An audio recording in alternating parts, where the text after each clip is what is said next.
as always.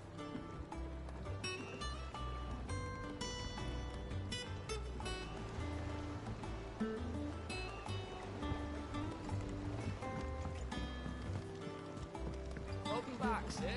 Finish with that dance. Otto will want to know what happened in Cosnes. I expect he'll be in the mess.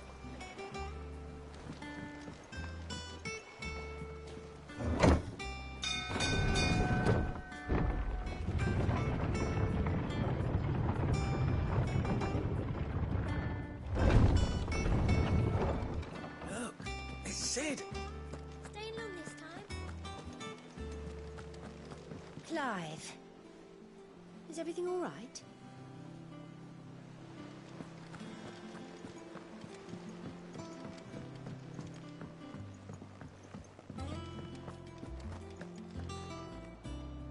Ah, there you are, Clive. Word of your adventures arrived this morning. Victor sent his thanks. I doubt Kupka will miss the fools he sent to catch me. Not a single one of the bearers we saved showed any interest in coming with us. No one seems keen to join hands with an outlaw. Any news while we were away? None worth mentioning. Gav's still off keeping an eye on the Republican army. Should be back any day now. Understood. If anyone needs me, I'll be in the map room.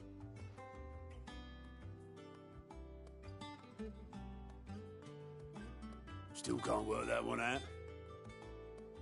There must be better places than the hull of a gutted airship to bury your nose in a book. Yet this is where she's chosen to be. And I'm sure she has her reasons.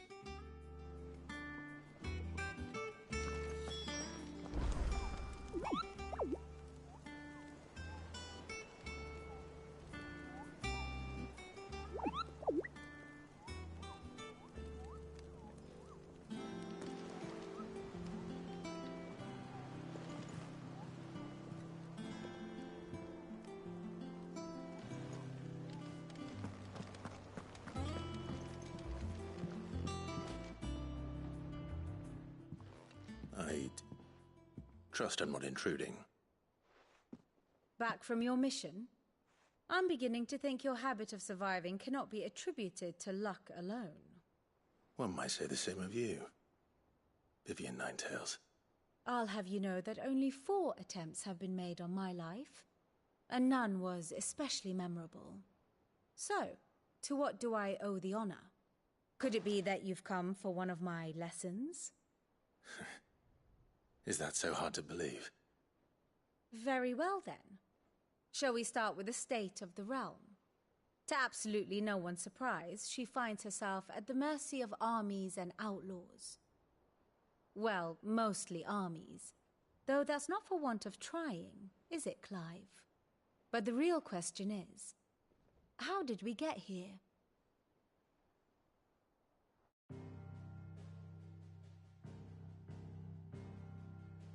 Long though Sambrek's dominion over northeastern Storm has endured, recent days have seen the Blight wrest ever more land from her grasp. For which reason she has continued to wage war on her rival across the strait, hoping to claim less blackened pastures. But Odin would sooner pawn his sword than Waloed relinquish Ash. And the Empire pays dearly for every blade of grass bent beneath Sambrequois boots. Little wonder then that Sylvester set his sights on the crystalline dominion, an altogether easier target, possessed of no less ether. It was 5 years ago, while you were busying yourself with the destruction of Drake's head, that the Empire made its move, subjugating its theretofore neutral neighbor. A nation which could legitimately claim to be the center of the world. Certainly, there is no better place to stage an army. From there, the Holy Empire's reach spans the Twins. The non-aggression treaty was the only thing keeping them in check. But if they truly broke the pact without provocation, it is only a matter of time before others reply in kind. The Holy Empire, the Dhalmekian Republic, the Kingdom of Waloed, and of course, our friends in Yaran. Who will be left standing, I wonder, when the last drop of blood is spilled?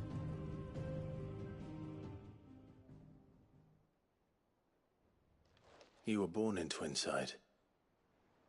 Do you not fear for your home? Oh, dark clouds are wont to gather over the Dominion.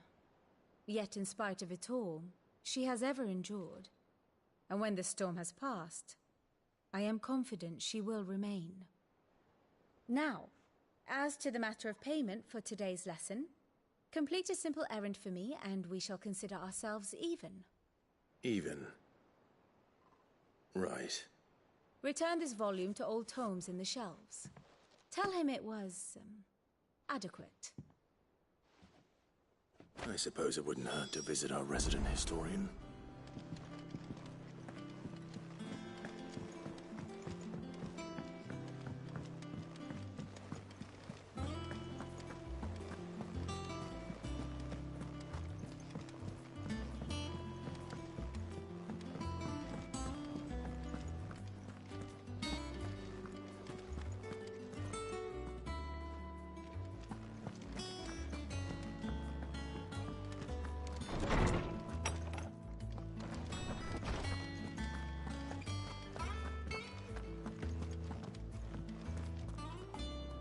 Lawsman Harpocrates. Now that is a name I have not heard for a long time. So long, in fact, I had half forgotten it was mine. Welcome home, Clive. You were missed, as always. I believe this belongs to you. Vivian asked me to return it.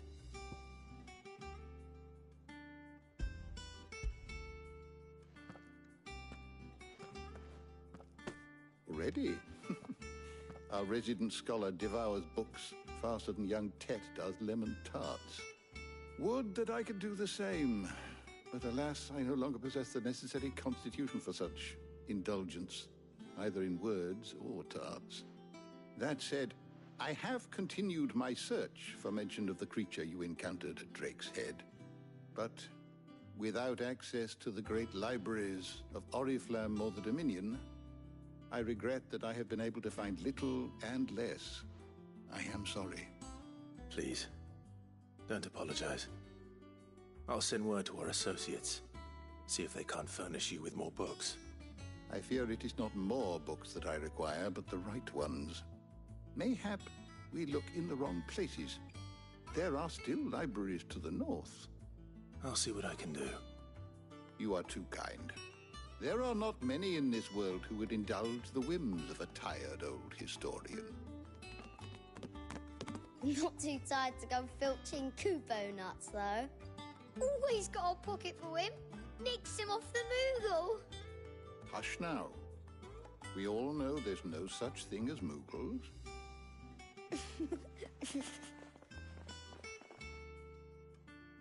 The twins seem well. Aye. Yet they laugh far too little for one so young. The loss of their parents weighs heavy on them, however well they hide it. Titan took much from us that night, from some more than others, and the wounds that remain, they are not quick to heal. Which is why we must give them all the time they need. That we must. Just as I must give you the time you need to recuperate. Good day, Clive. Good day. Gav will be back soon. I should get some rest while I can. Old Tome said the hideaway is built inside an airship. Said it was called the Invincible.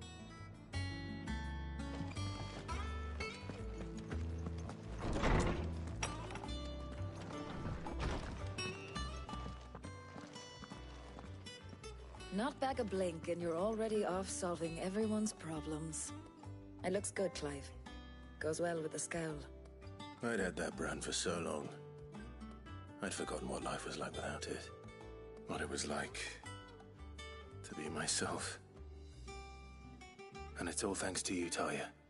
The scalpel did most of the work. Ah, before I forget, a rider was here with a letter from Gav. Otto left it on your desk. Not a stolus. All right, I'll have a look. and then you get some rest.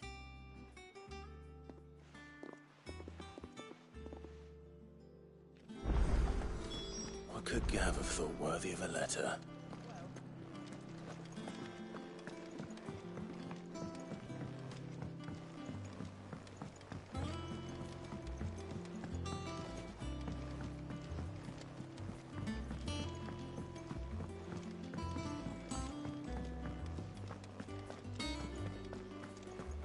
Have you been to the toll? I hear a new shipment's just arrived. Otto was here earlier with a letter from Gav. He left it on your desk.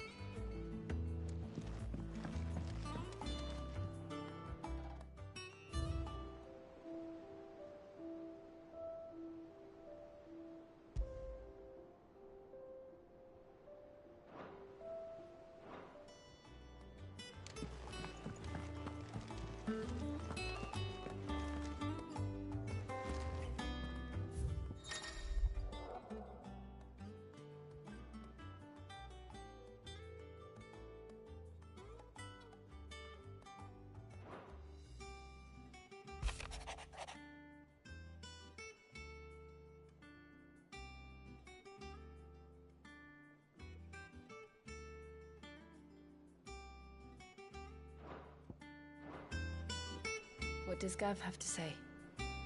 The Republican army is on the march, leaving Randalar in Hugo Kupka's charge. With him and his men occupied with the defense of the capital, they're less likely to trouble us. Good news, then. It's more than that. This is our chance. The one we've been waiting for.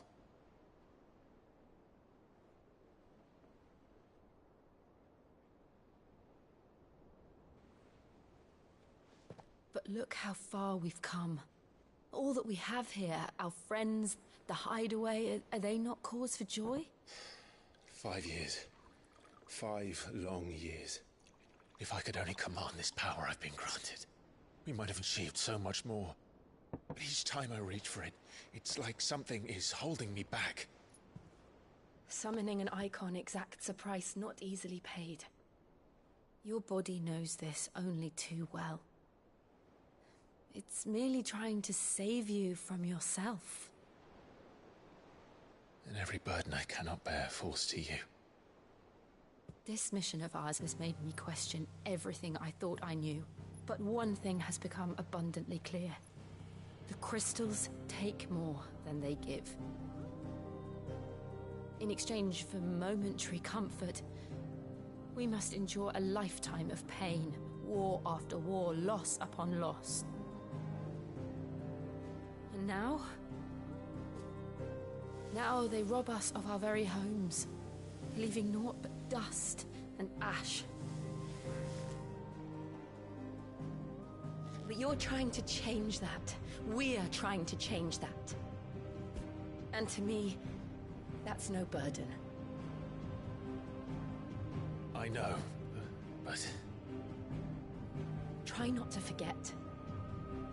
We're only here because Joshua gave us a second chance. It would be a pity to waste such a precious gift.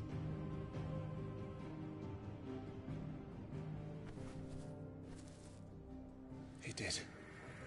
He was there. It wasn't an illusion. I heard him call out to Ultima.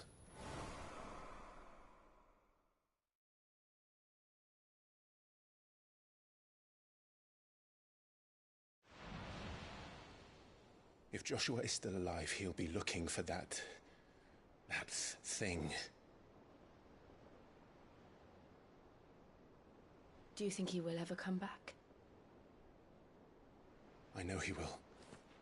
And we must be ready when he does.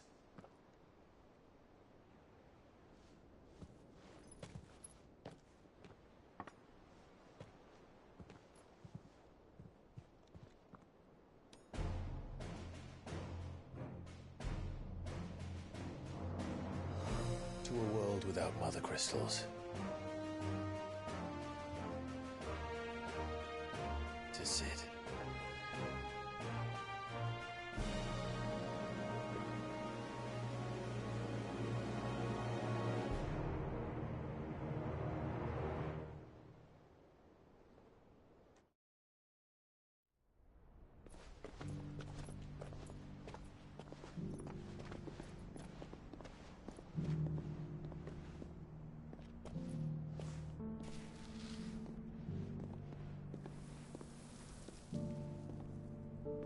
so the North is lost.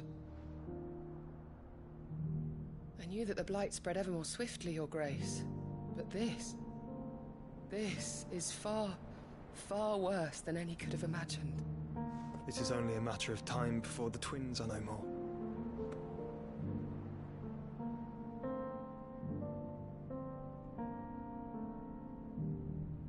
The world marches ever closer to its end, and here we chase shadows.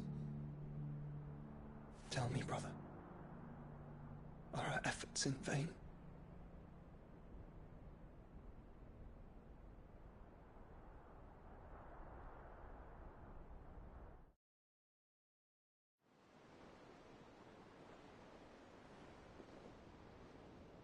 Master Clive, a moment, if you...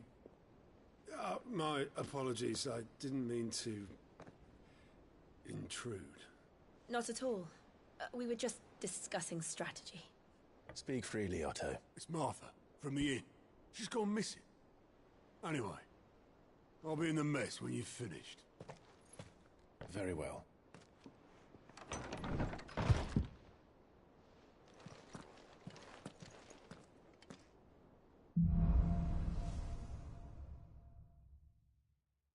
What would make Martha leave the rest?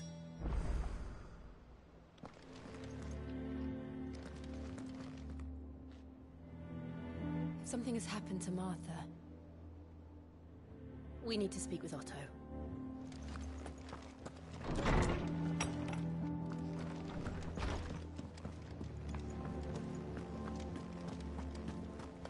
Does that one have blood on it?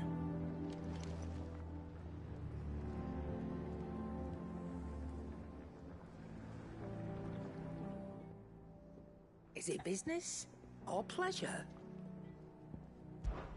Well, you won't hear me complaining.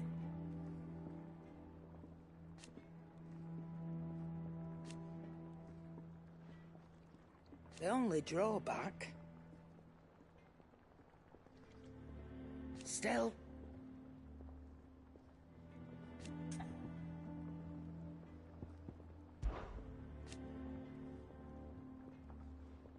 I remember it like it was yesterday.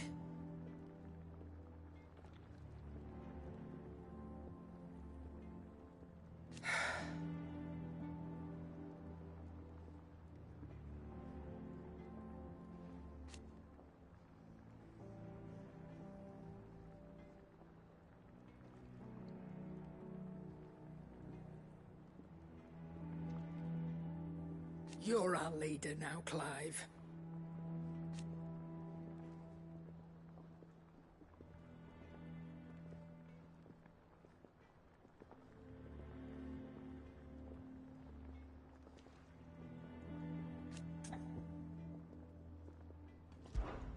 If you're gonna buy something, be quick about it.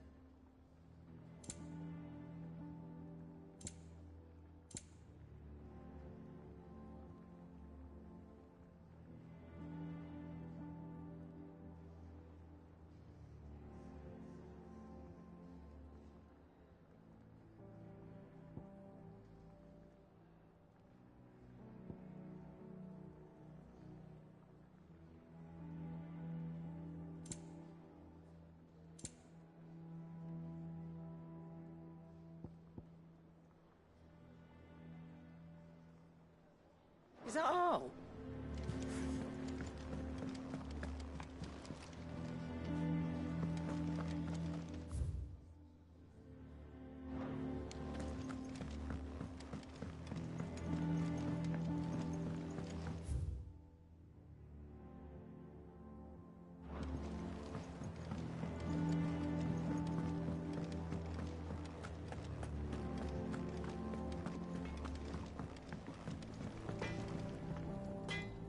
Clive.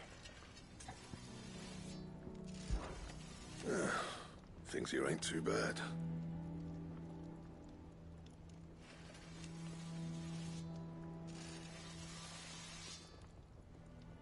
Nah.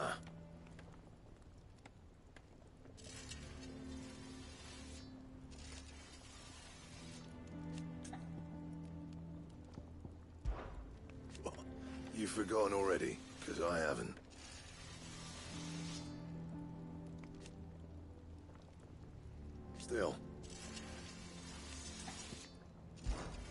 So, will it be?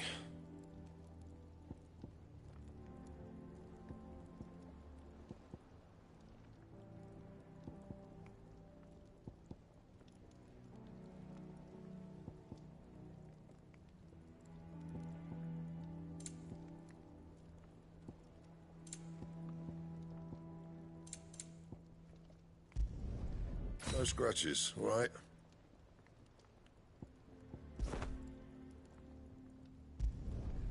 Not bad, if I do say so myself.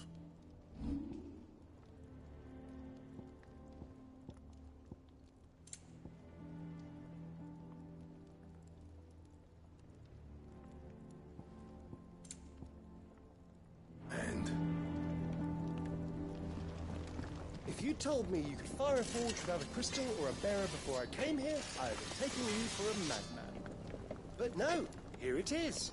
The secret's in the bellows, you know. They're Master Sid's own design. The other Master Sid.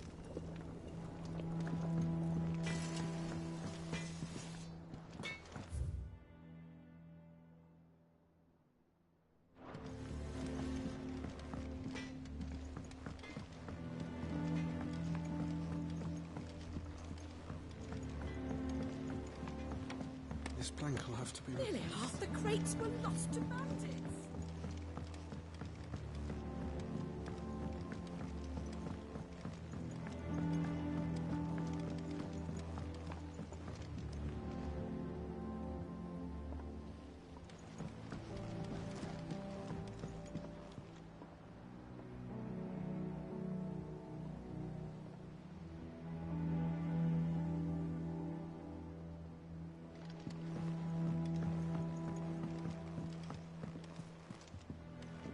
Good day to you, Sid.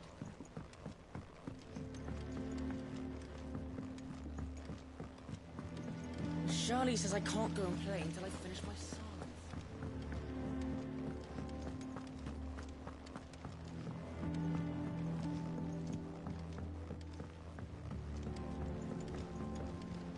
Sid, what's the special occasion? You're welcome to join us for a spell.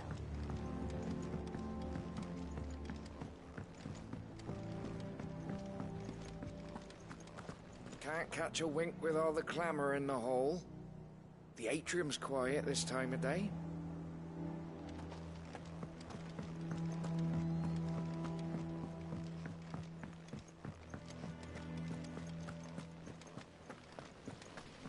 No one works longer or harder than our Otto.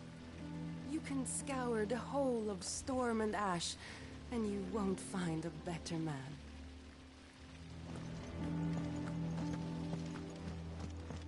Escape from the slave markets.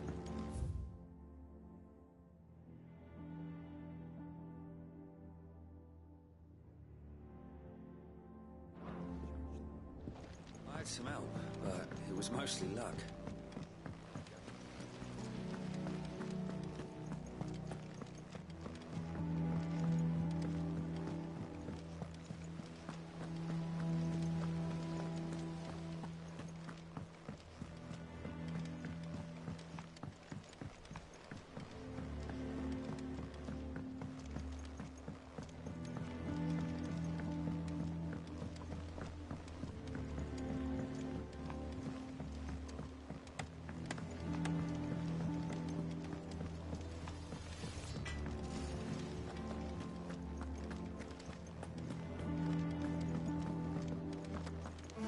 Hither yon dance autumn winds atop the rotten pier.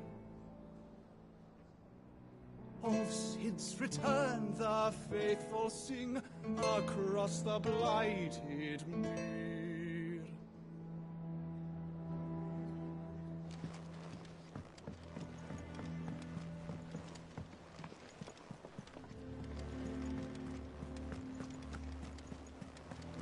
Clive, is everything all right?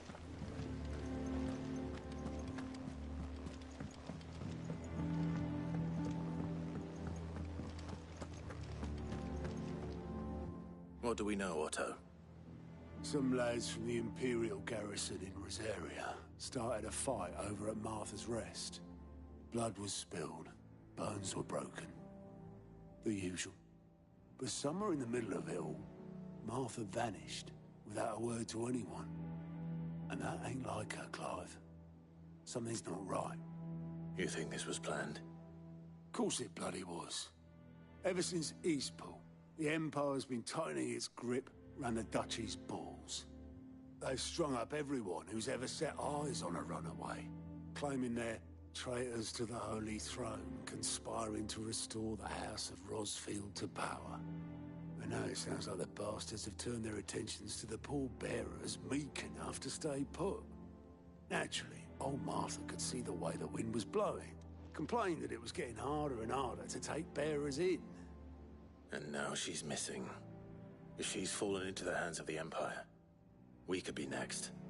Couple of curse breakers are already on their way to the inn. They should help speed up the search.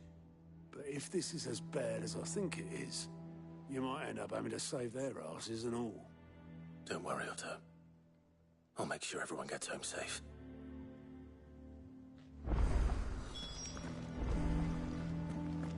Clive, Sid. Cole and his men left earlier. I can have another party ready, if you deem it necessary.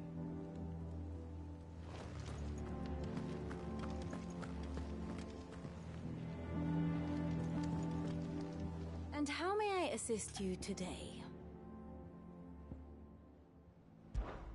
One would think.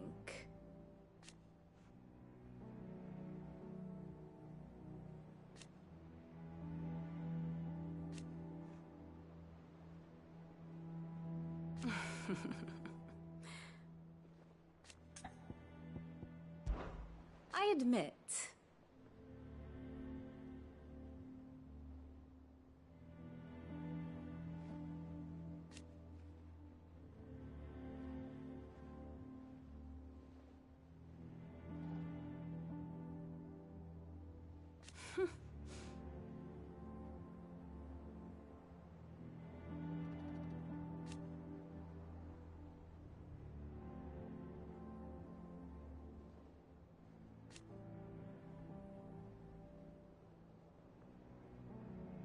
A far more reputable fellowship. My beloved homeland.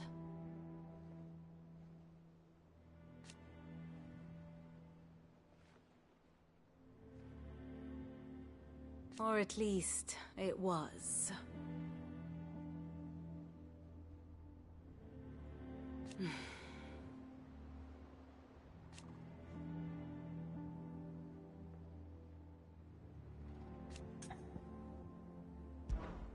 Allow me to educate you.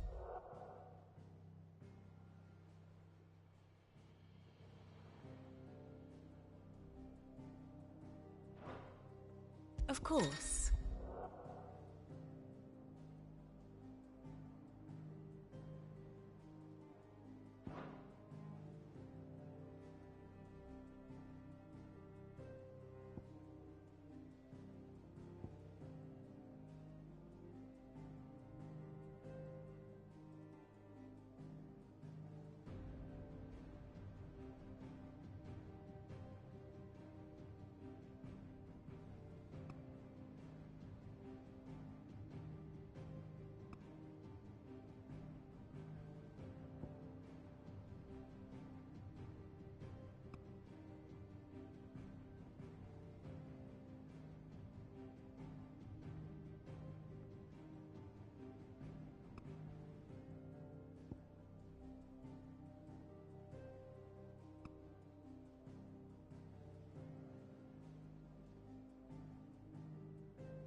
Here you are.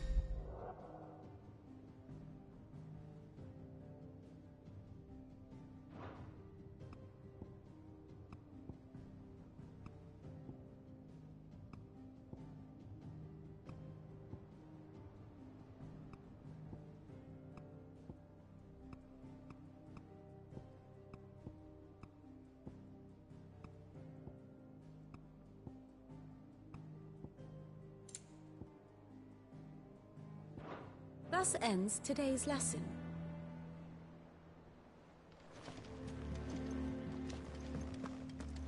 If you need volunteers, just say the word. I dab hand when it comes to the old fisticuffs.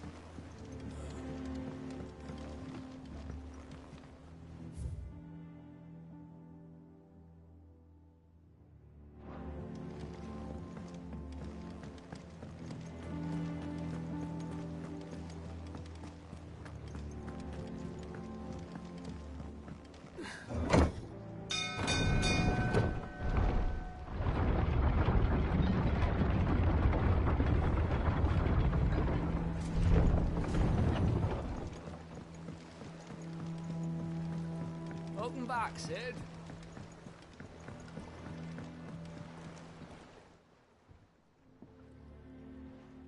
Damn blighted bilge. Is everything all right? Aside from the holes in my hull, everything's roses. The lake water doesn't agree with it, then? That's one way of putting it. And unless you got some grand scheme to suck the black from the lake like we do in the atrium, that slurry will keep eating away at the timber like young Tech does our lemon tarts. Suppose a coat of pitch might stave off the rock for a moon or so, assuming we had any pitch, which we don't. Not any bloody more. Doubt the old tub's got more than a dozen runs left in him.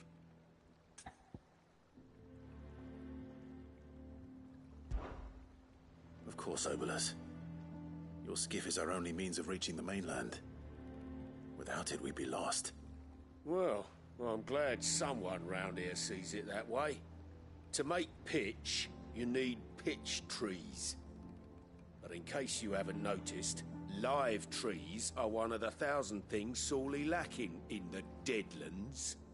Now, I'm not so unkind as to ask you to fell a faraway forest and lug the logs back here to the mere, which is why we'll be needing a suitable alternative. And it just so happens I once heard the thorny pitchers of Curltail Falls cover themselves in a sticky wax to trap birds and beetles and whatnot. Might be enough to tide me over. Sounds easier than felling a faraway forest. That's for certain.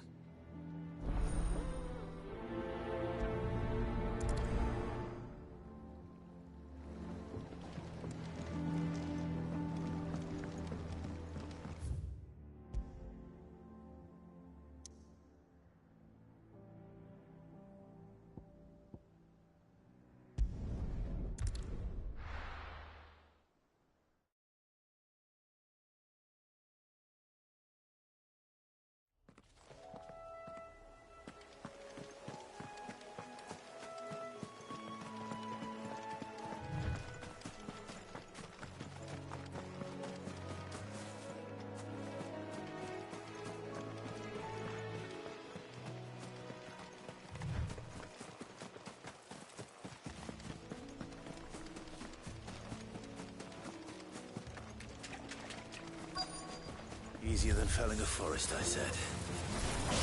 Trees don't have teeth.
Can't imagine Herbalist needing any more than this.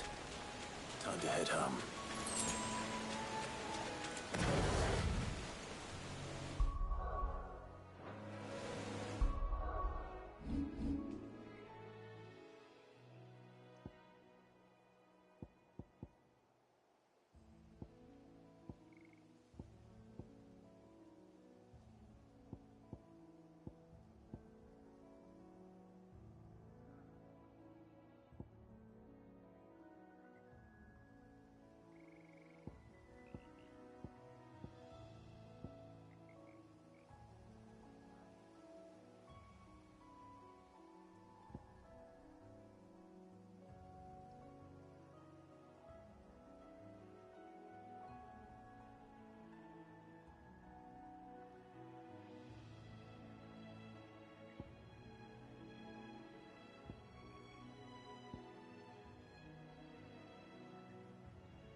What happened here?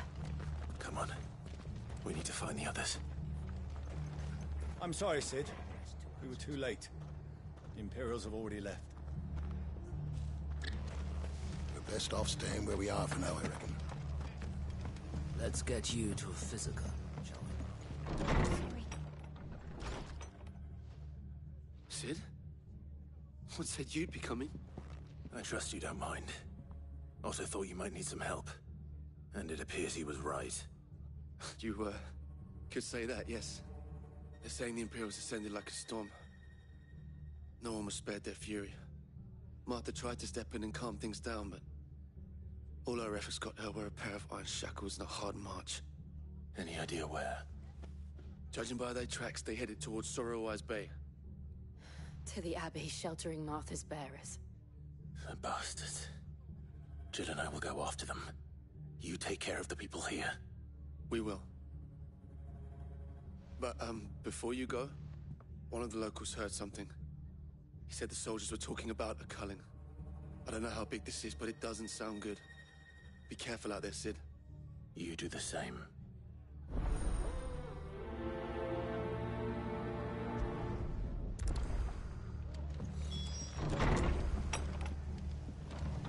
Cole is right. That was no tavern brawl. It was a message.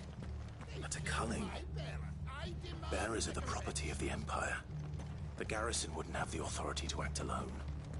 The orders would have had to have come from higher up.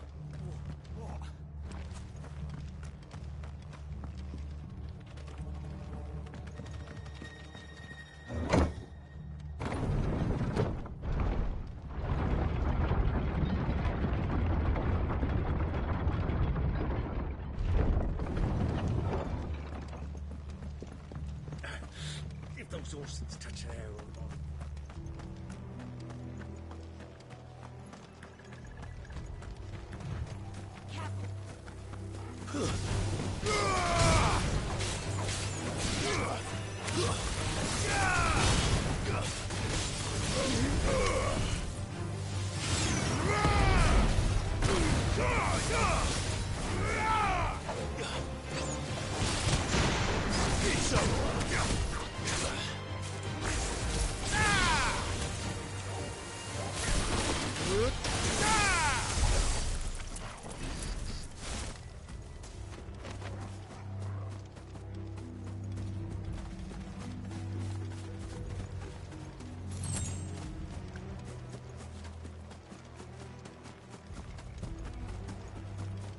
Look. Up ahead. Martha, are you hurt? Don't worry about me. It's them at the Abbey who need you.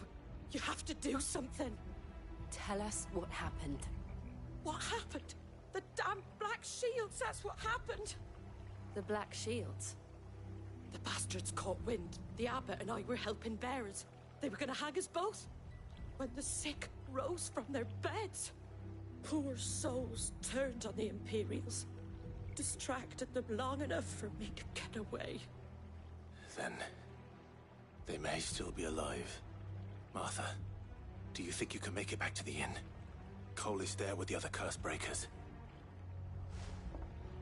I think so. Thank you, Clive.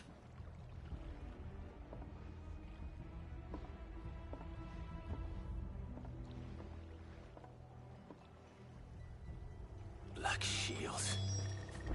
Is this some sort of twisted joke? There's only ever been one order of shields in Rosaria, and they fought to defend all her citizens. Seems a step too far. Even to the Empire.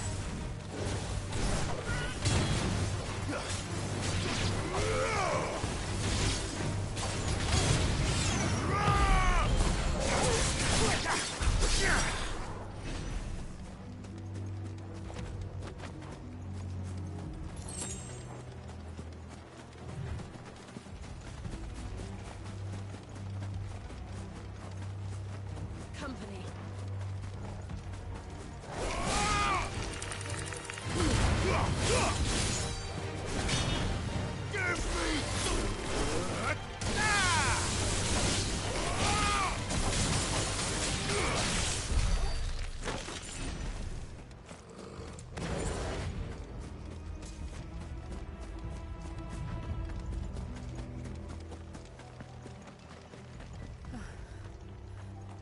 Are we too late?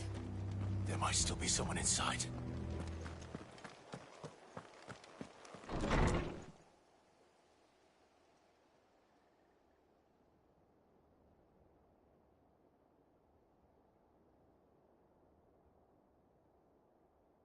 No.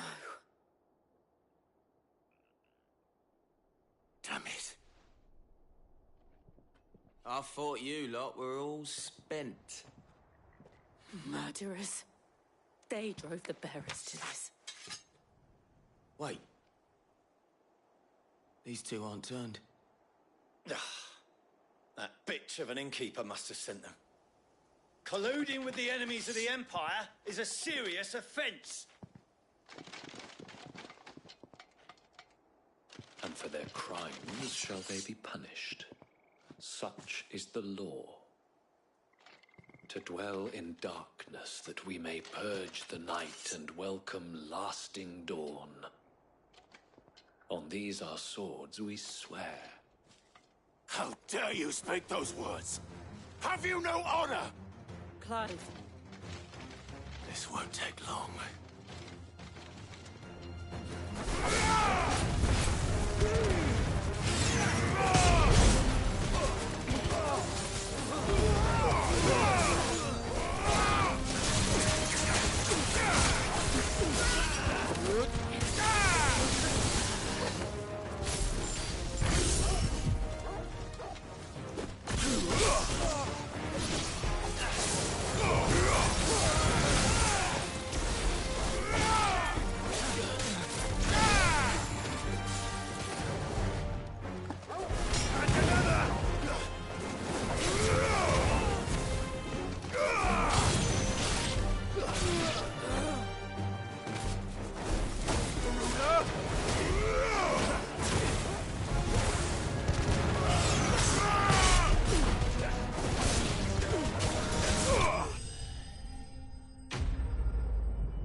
Is that all of them?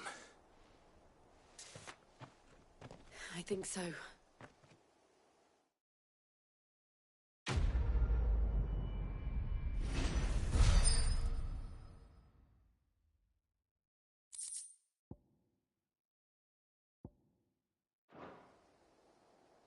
I didn't see the abbot.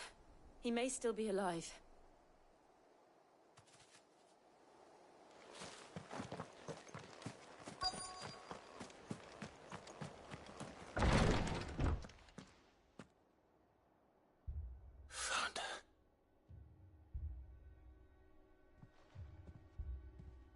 The abbot.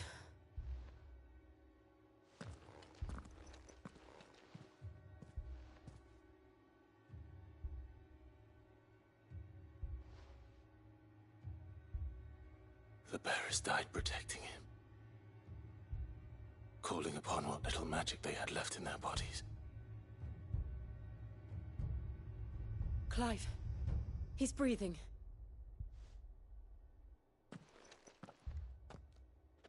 We're friends of Martha. We're here to help. Are the Imperials dead? They are. Every last one. If only that were true. The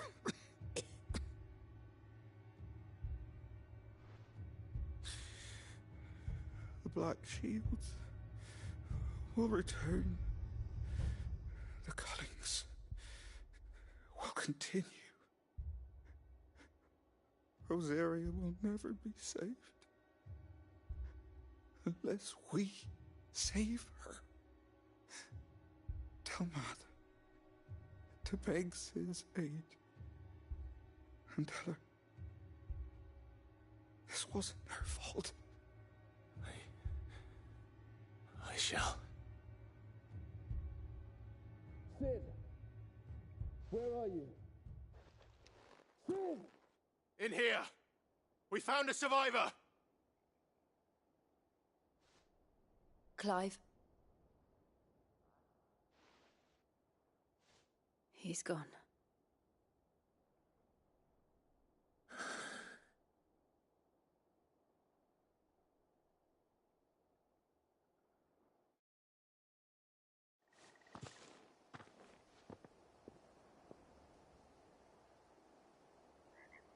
We've laid the abbot to rest. But the bearers... they didn't need to die like this. No, they didn't. But it was their choice. They knew the fate that awaited them and chose to meet it on their terms, fighting for those who fought for them. Martha said they rose from their beds, threw themselves at the Imperials so she and the abbot could escape. I've gathered the bearers' remains. We should consign them to the tide. There's a drawbridge not far from here. Radix jump. The currents there are swift. If the abbot was still with us, he'd have taken the dust there himself and performed the casting. I'll get someone to... I'll do it. Of course. Cole and I will remain here and see to the Imperials.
spotted us, Torgal? What am I saying?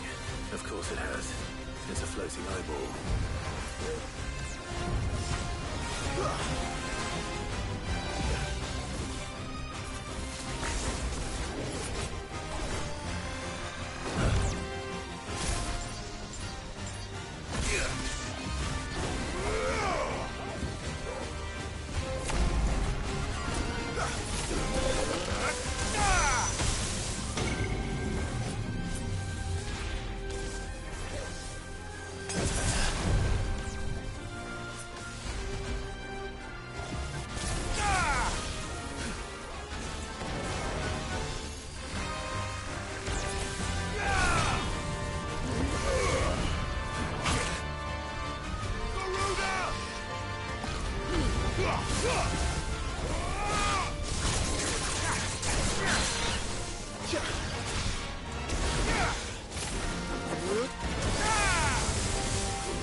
See that coming.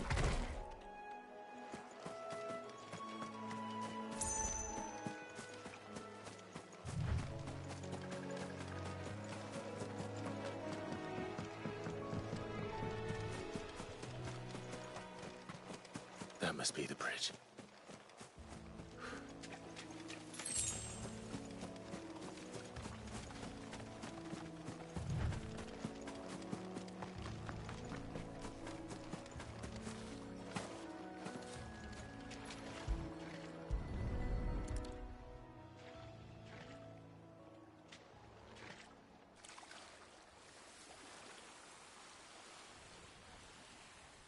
So shall the waters cleanse thee of thy burden, and bear it out to sea.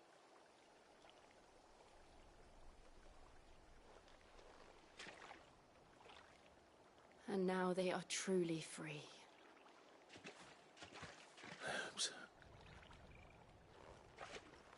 What of the Imperials? A pyre was made. It's more than they deserve. We should go back. Cole is worried about Martha. All right.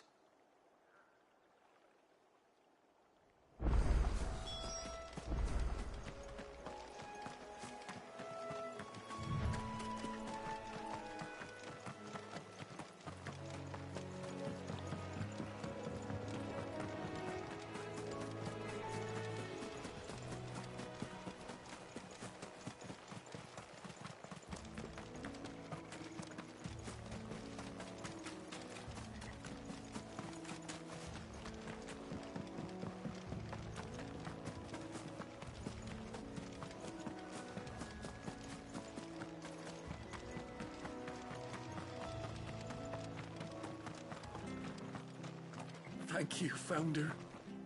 Thank you, Phoenix.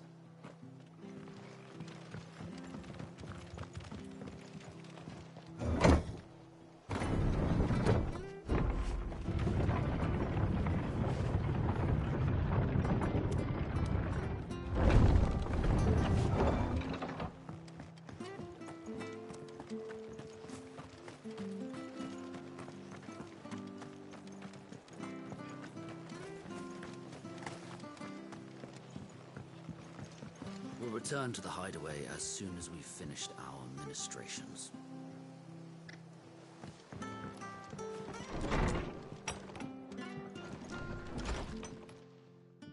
No one survived then? I'm sorry.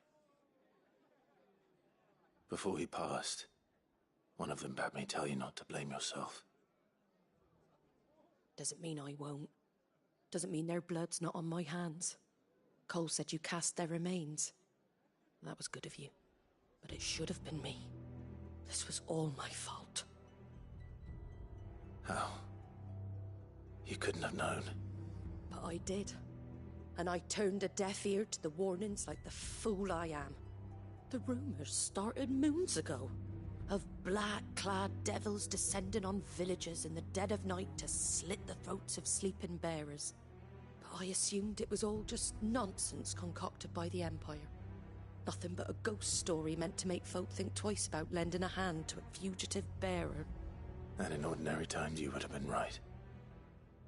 What these Black Shields are doing is unthinkable. Which begs the question, why do it at all? My mother obviously has a hand in this. I cannot make sense of her actions. Unpicking what goes on in that woman's head is a job for someone with more time on their hands. Right now, I need swords and men to wield them, preferably big ones. If those Imperials think they can come in here again and threaten my people, they're in for a rude awakening. Oh, before I forget, a Stolas from Otto landed just before you arrived.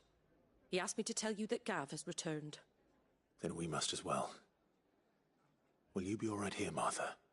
We can stay longer if you wish. No need. I'll be ready should the Imperials come calling. Though I wouldn't turn my nose up if you were to lend me a pair of them strapping young curse breakers.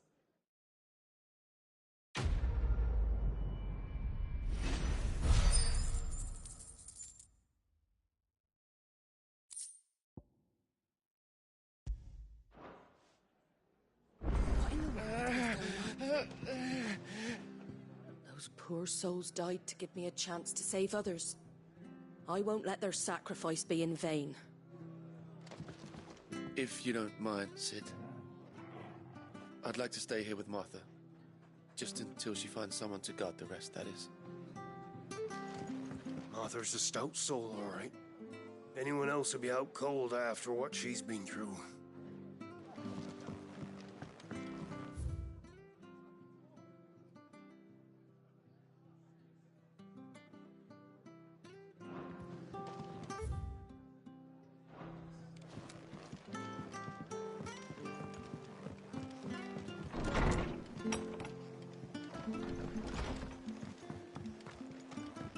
Best off staying where we are for now. Try not to move.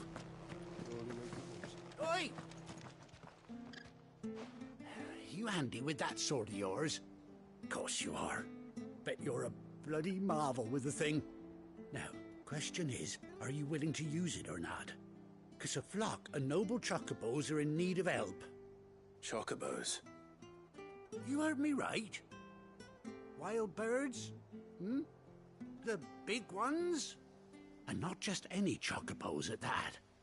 Whiteheart and her flock are the bravest birds you ever did see. They protect travellers round these parts from bandits and the like. Chocobos. Fighting bandits. It's true. Why, they saved me from a gang of footpads only yesterday. Nasty lot they were too. And now they're back, looking to settle the score. Well, go on then. Don't just stand there. Go and help them. All right. There's a good lad. Where can I find these chocobos? I saw him cut across the way over yonder. The rotten scoundrels were driving the poor things towards the old dock. It's a dead end, that is. You save Whiteheart and her flock, you hear me? There ain't a pluckier bird in all the world. She's a hero to us locals. And don't worry, you'll know her when you see her right enough. I'm sure I will. And good luck to you. And give those no-good bastards a hiding from me.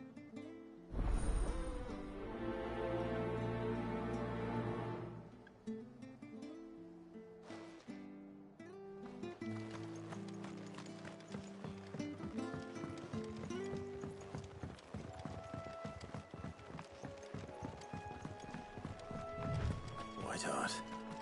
That's quite a name for a chocobo.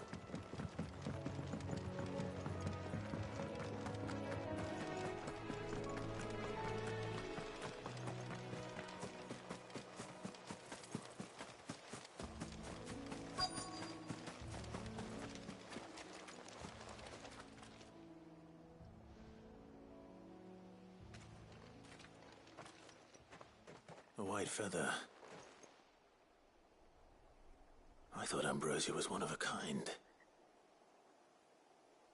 Speaking of brave birds. Looks like they went that way.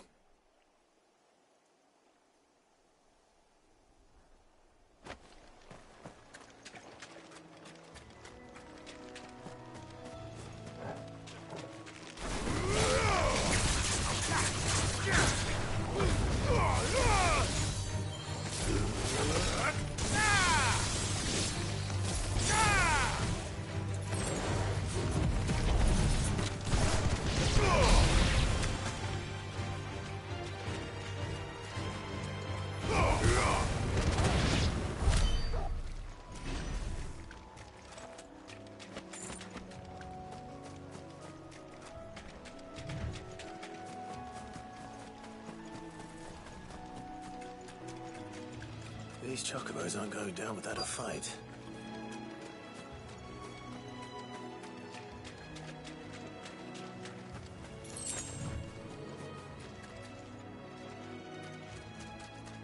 They're in trouble.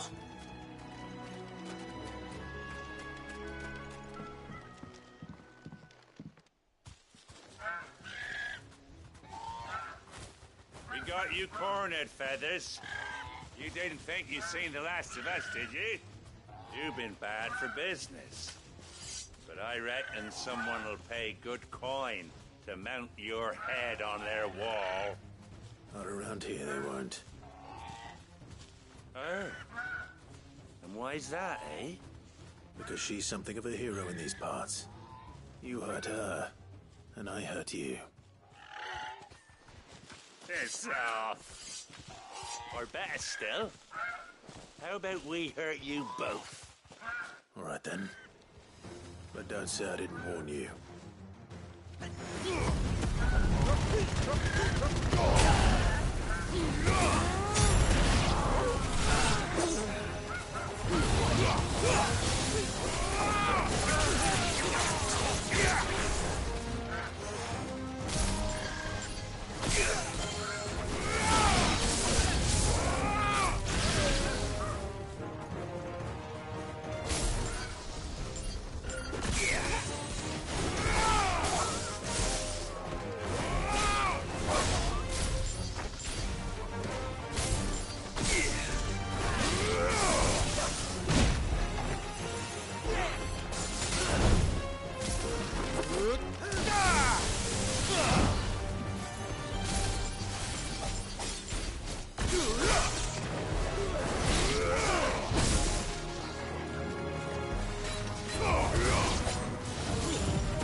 I needed that. To me, Flames!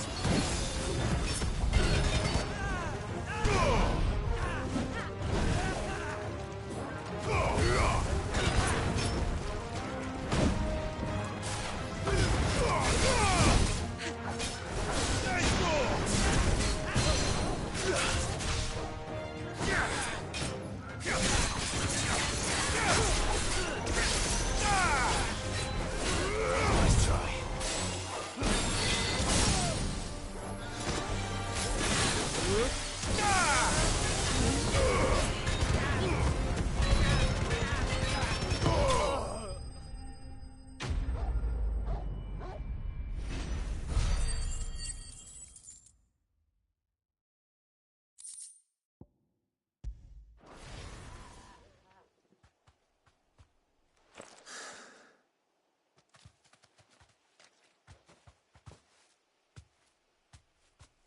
You're safe now.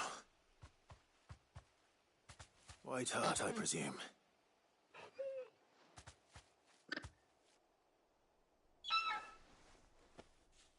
Do you know her, boy?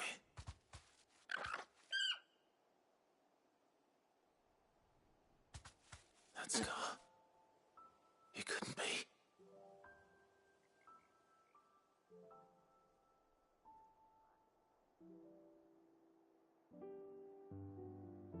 Ambrosia.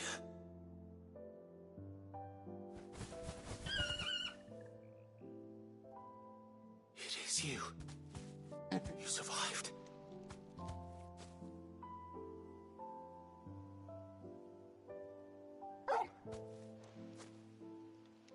And you found yourself a flock. Oi! Is it over? I thought I'd come and see how you were getting on. Oh, you sorted the bastards then. I knew you would. And the whole flock made it through unscathed. Thankfully, they did. And not only that.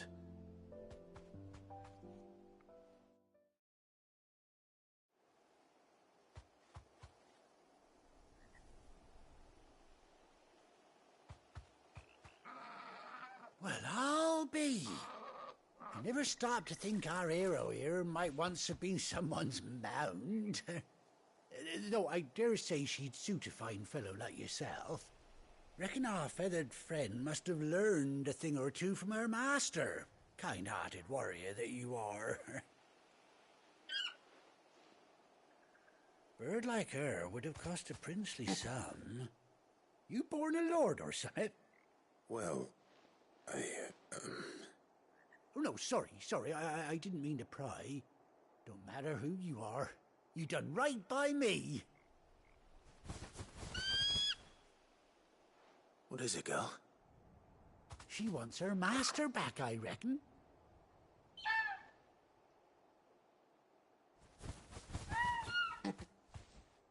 Told you. And it seems her pals agree. Is that it? You want to come with me? Well, bugger me if this ain't a heartwarming sight. The lads down the stables will be hearing about this tonight. Oh, stay right where you are.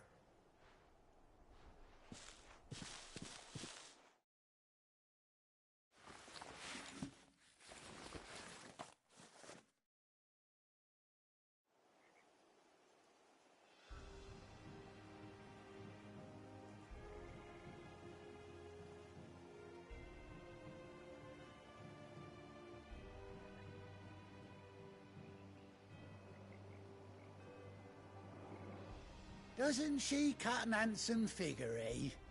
She does indeed. How much do I owe you?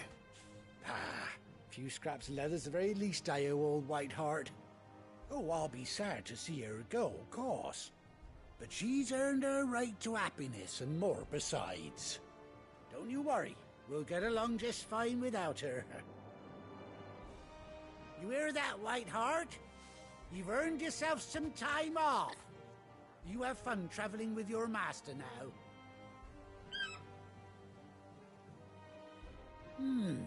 You seem awful familiar now I get a proper look at you. That's it. When those chocobos swarmed my cart on the road, didn't you? No. No, that can't be right. That fellow was a bearer. Must have been my double. Oh, must have been, eh? Oh, that'll be the excitement getting to me. Silly sod that I am. Pay me no mind. Anyhow, best be on my way. Good luck to the both of you.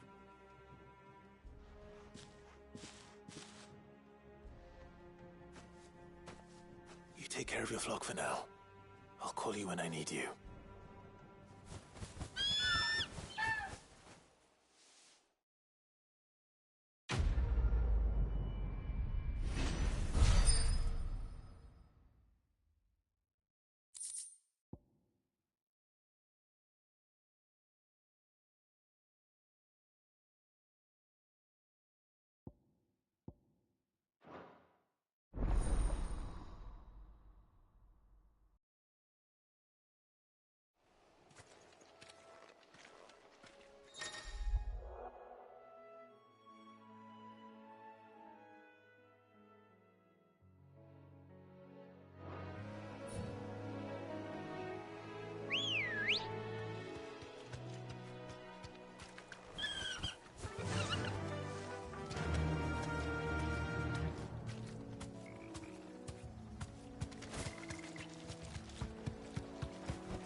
Where's Gav?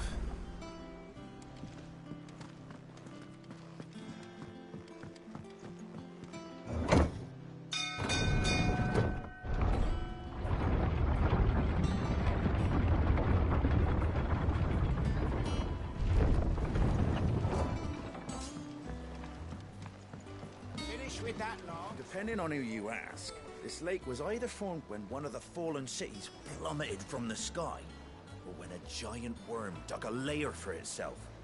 My guilt is on the latter.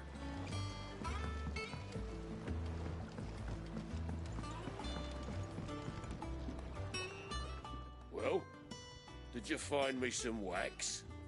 Find is one way of putting it.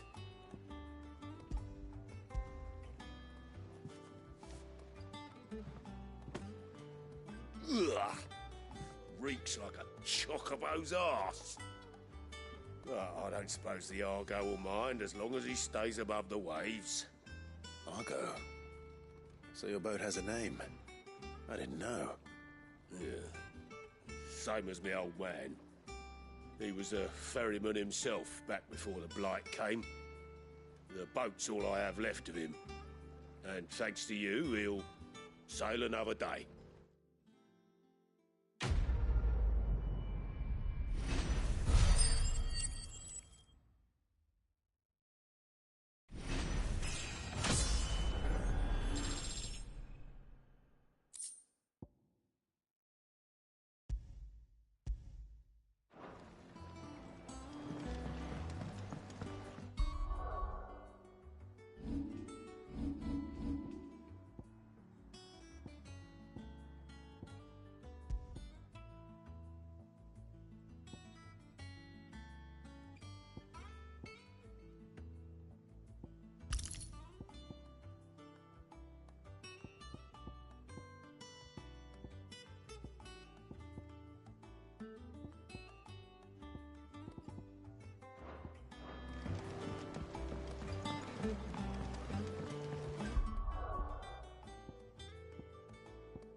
should be back by now.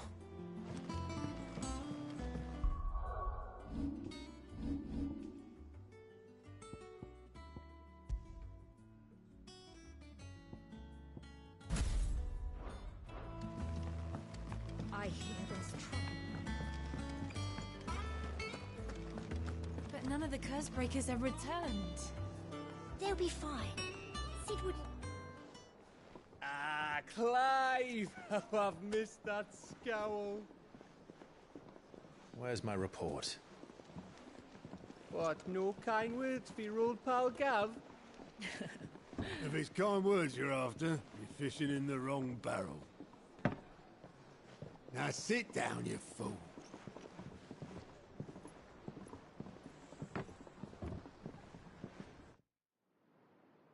So, you remember how quick the Empire was to occupy the Dominion after the fall of Drake's head? And how pissed off all the other nations were that they didn't think to do it first? Half a century of independence gone at the whim of a madman. So much for their bloody treaty. Clearly, the promise of unblighted land and the world's supply of crystals was too much for his radiance to resist. And now the Republic's finally decided to follow suit, using liberation as an excuse to declare war on Sambrek. Lined up right outside the Dominion's gates as we speak, looking to starve the Imperials into submission. And now all eyes are on the Strait of Author. Well, the two nations beat their shields. The rest sharpen their daggers, ready to set upon the war-weary victor. They'll never see us coming. It's time we moved on the Mother Crystals.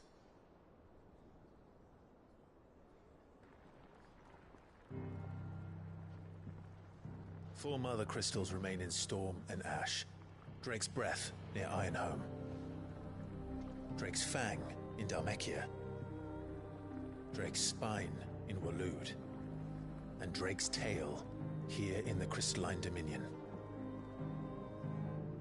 With the bulk of the Republican army marching to Twinside, Drake's Fang will be left exposed. That is exactly the move Kupka would anticipate. And if there is anything these past 5 years have taught us, is that he loves his traps. There is one place, however, where nobody will be expecting us to go. Drake's Breath. There's a shitload of sea between us and it, and I've never been much of a swimmer. I have an acquaintance in Port Isolde who may be able to help. Who's that then? My uncle, Byron Rosfield. Lord Byron Rosfield of the Seven High Houses, the trade magnate with holdings in over 100 cities. Wait, Rosfield. And you're a Rosfield, of course. My uncle's name gave him his start in the world, but it was his acumen which earned him his fortune. Along with a handsome fleet of ships. Well, it's settled then. What are we waiting for, eh? Huh?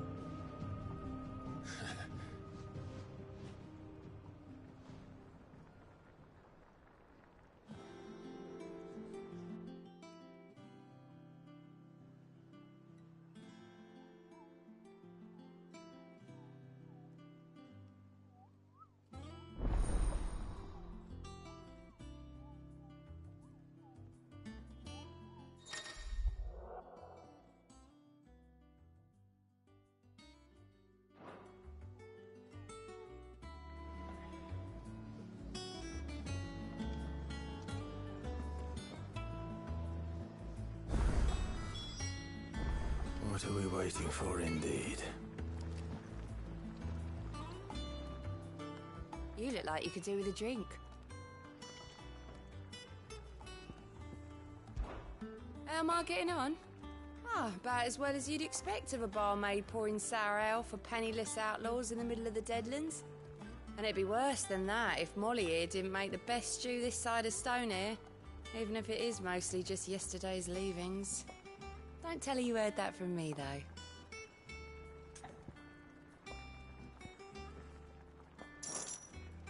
As if setting our people free wasn't enough. Good news, everyone! The casks have been liberated! Here's to Sid!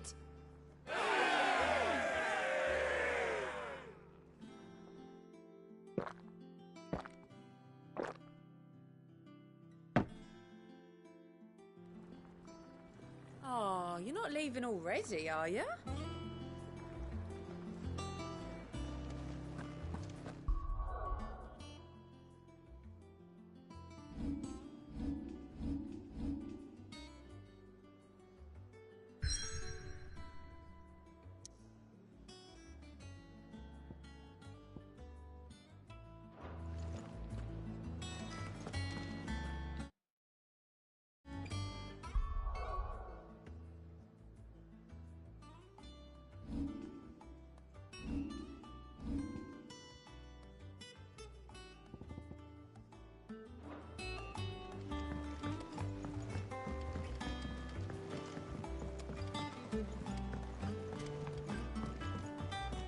That room's as ragged as goat's locks.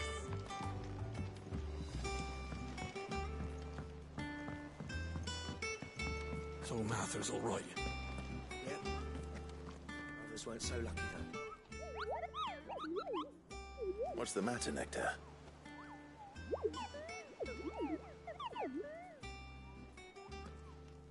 The hunt board? It's where the Cursebreakers post sightings of particularly fearsome beasts. Those that might pose a threat to our operations if they were left to roam free. Just because they can't be dealt with when they're spotted, doesn't mean they can't be dealt with later. Was that what you wanted to know?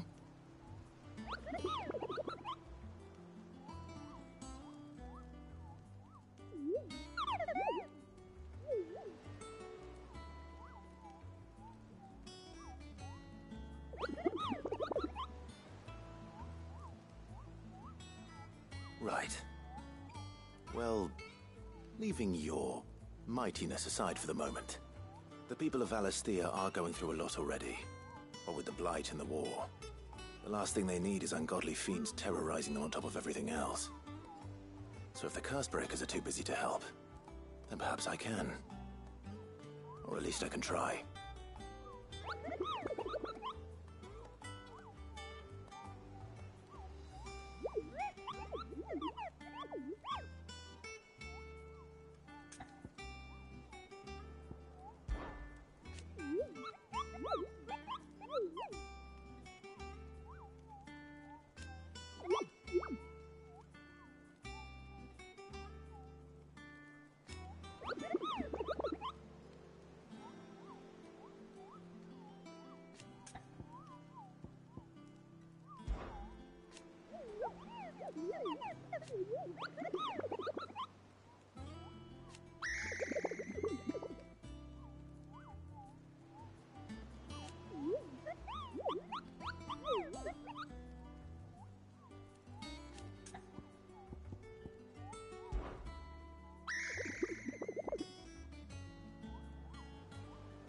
I don't think so.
Clive, welcome to the Patron's Whisper.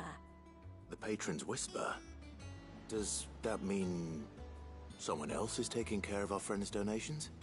Oh no, that's still me. It's just Karen has her toll, Blackthorn has his hammer. I thought a new name might liven things up. I still catalogue every item that arrives, in addition to setting aside those tokens of appreciation the sender has specified are to be presented to you personally. Would you like to see if we have any? Business is busy.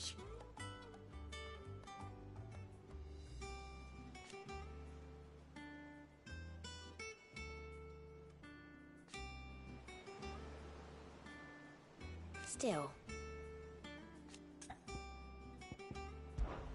words are immortal.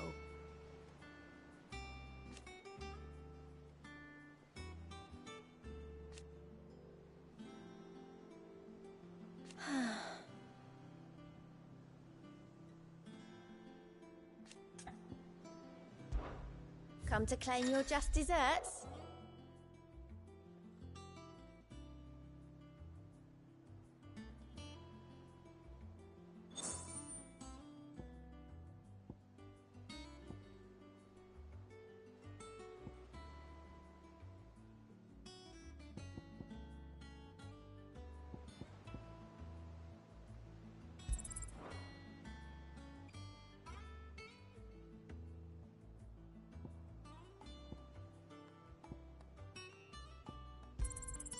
All yours.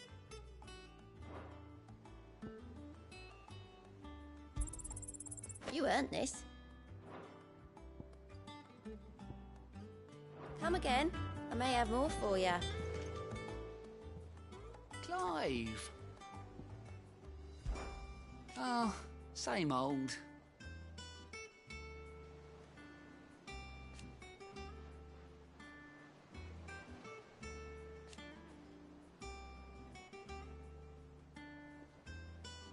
So,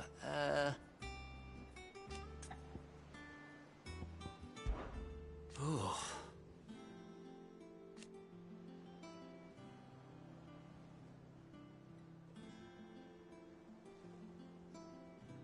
And Sid?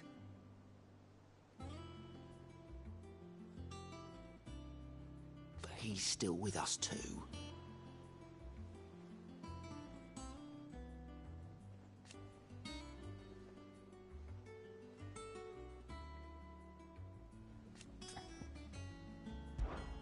Anything catch your eye? Always something in there.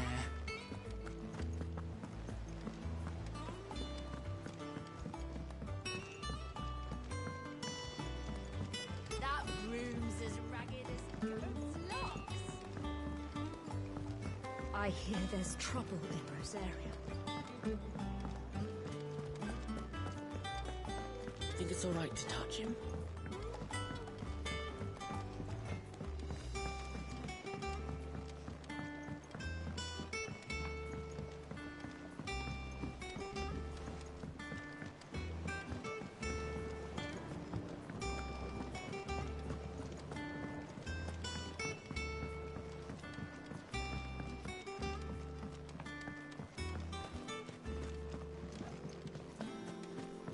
It's not the Won't be long now, Martel. Sid, I was hoping to speak to you. Is everything all right? Oh, yeah, it's just, well, as you know, we've been trying to grow fruit down here. It's good to know that something of the old hideaway still lives on. Martel's pride and joy. It was a sapling when she rescued it from the rubble, but look at it now. All our hard work's finally paying off. I took it on, you see, after she died, and now the fruit's finally ready to eat. And not only is it ready, it's actually tasty. Sweet as you like, in fact. She bred the bitter right out of it. Impressive. And welcome news to more than a few, I'd say. I thought this first harvest could go to the curse breakers, on account of all they do for the hideaway. You couldn't take them some, could you? Seems better them coming from you. It'll be nice being the bearer of good news for a change. Thank you. She always had a soft spot for that lot, see? And once they've had their share, I'll see to it that everyone else gets some. Here you go. Martell apples, they're called, in honor of her memory. You hear that, Martell? Today's finally the day.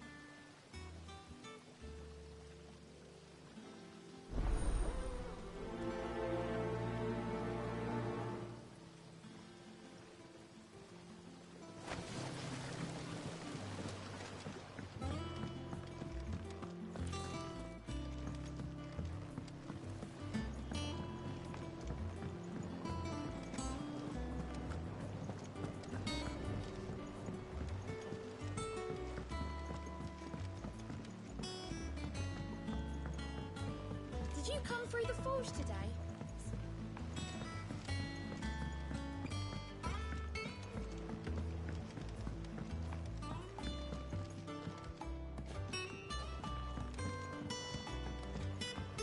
And you say Sid built this place? Perhaps they're old enough for the census.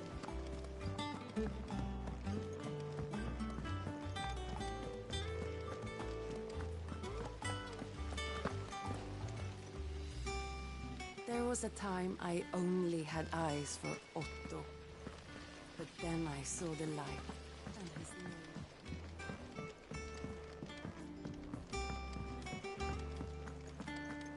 So Martha's all right.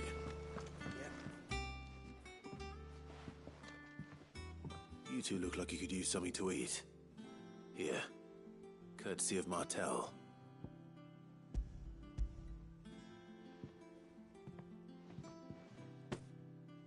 Martell. Now, where have I heard that name before? Weren't she the girl from the Furrows? Course she was. An odd sort, that one. Loved plants more than people. Aye, and brave as a bane might. Remember when she ran back into the hideaway to collect them trees when Titan attacked? Wait, These aren't those apples, are they? Well, I'll be. She'd have been proud, and rightly so. Thank you, Sid.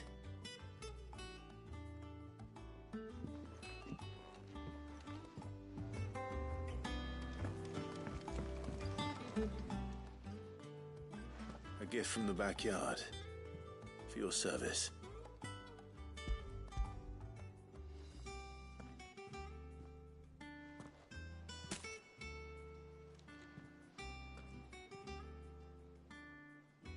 Blimey, these take me back. I haven't seen a hideaway apple since.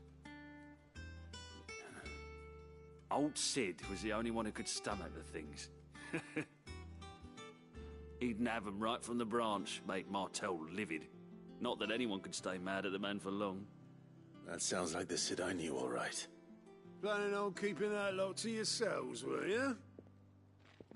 Hang on. These aren't Martells, are they? I'm glad to see someone carried on what she started. Can't have been easy, not in the dead ones. Reckon she'd be happy knowing all her hard work didn't go to waste. Clive, tell the lad down in the backyard to run some over for me, will you? Not so much as a thank you. Well, I've got some manners at least. Thanks, Sid. You can leave the basket with me.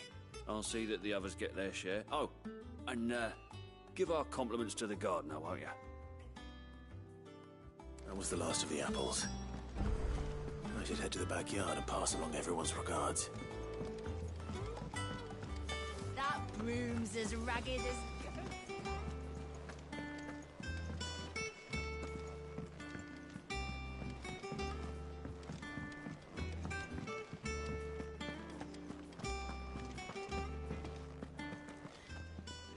Those men didn't hurt Martha, did they?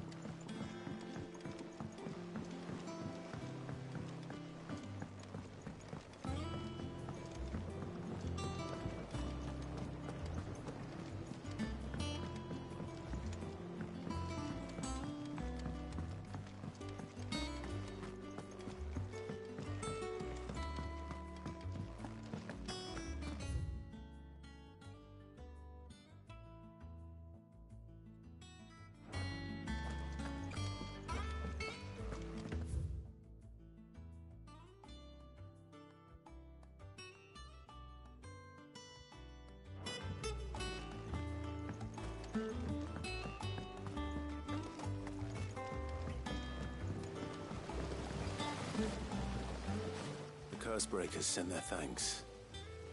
And their compliments. They were clearly very fond of Martel. They remembered her. After all these years. I suppose she was very kind, even to a tongue-tied lummox like me. You were one of the good ones, Martel. Why did you have to die? She put everything into her work. She wasn't going to rest until we had fruit sweet enough to enjoy. And now we do. When she died, I named a sapling after her. And now it's a full-grown tree. Martel lives on through the fruit it bears. And through you. Her dream would have died with her, had you not kept it alive. That's something to be proud of. I didn't do anything really, but thank you. You're kinder to me than I deserve. By the way, Otto's expecting some of your crop. And I wouldn't mind some of it either, if that's not too much to ask. Of course not. I'll see that you're both well provided for. They like your fruit, Martel. Isn't that wonderful? I'd say it's about time we planted you some siblings, don't you think?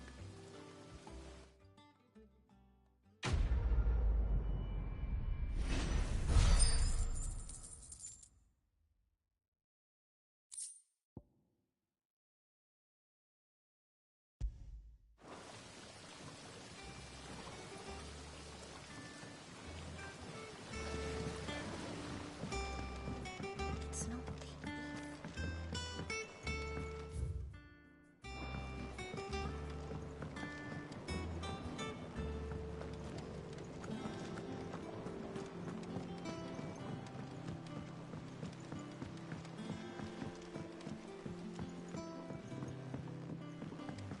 Did you come through the forge today?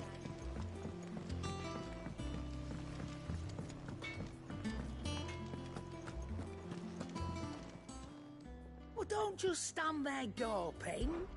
Coin purse weighing you down.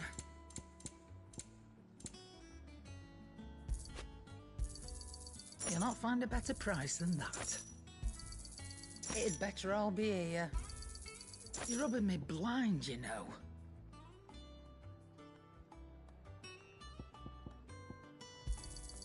You'll not find a better price than that. Finished, are you?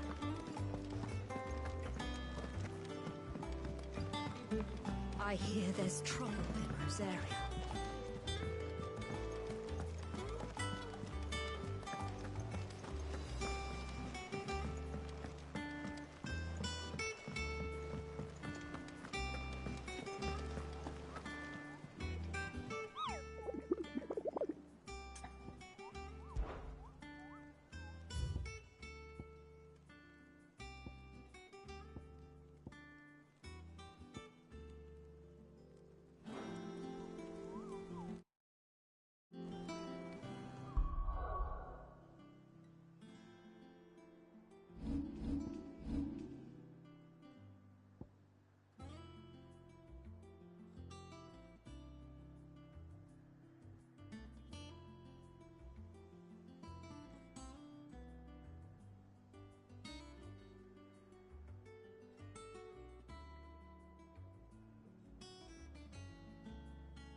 Do you think it was wise to leave, Gav? He didn't seem pleased. I needed his eyes and nose in Dhalmekia. I'm not about to let Kupka take us unawares. Besides, he has a knack for that sort of thing. That he does. And wasn't it Sid who said that matters such as these are best left to dominance? Especially should one of his beloved opportunities to grow and change present itself.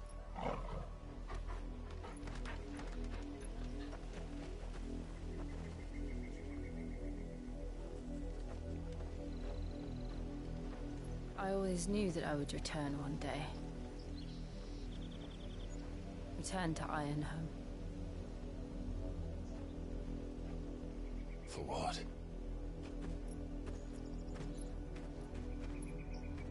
After learning the truth, you were given the chance to face your past. If I am to continue at your side, I must do the same.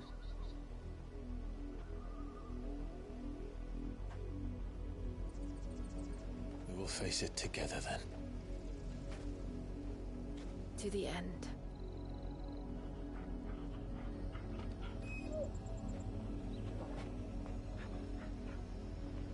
Come on.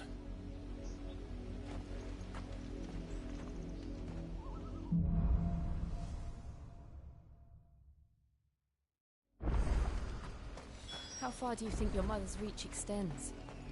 Will we find the same tragedy in the south as we did at Martha's Rest? More than likely. Which is why we should hurry.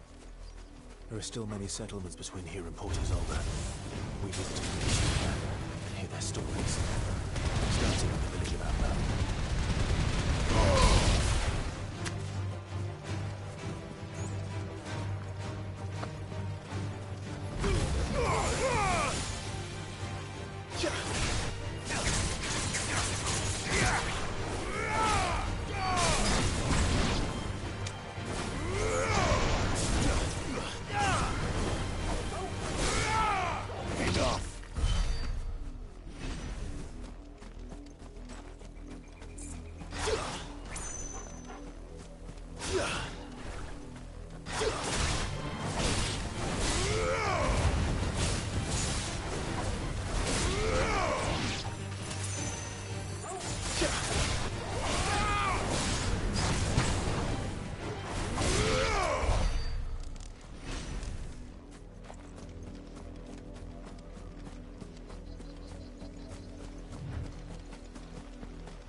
Justice is what it is.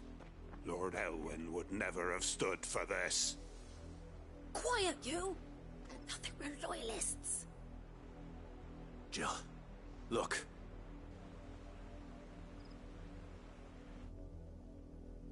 Rosaria must be cleansed of the stain which befouls her, that she might rise once again from the ashes to welcome a new dawn. 'Twould be a pity to make examples of you all for the transgressions of but a handful. Of course, your lordship. You shall have our full cooperation.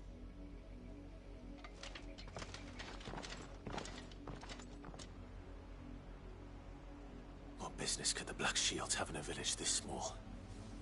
There's barely room to hide a bearer. Then they must be here for something else. You fancy dancing a gallows jig like that? You're a long way from home, aren't you?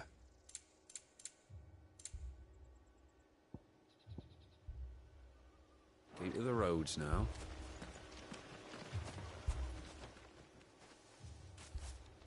Excuse me, but what was all that about earlier? You haven't heard? Someone's been stirring up trouble. There have been attacks on the garrison, supplies stolen. They even say a Black Shield was murdered.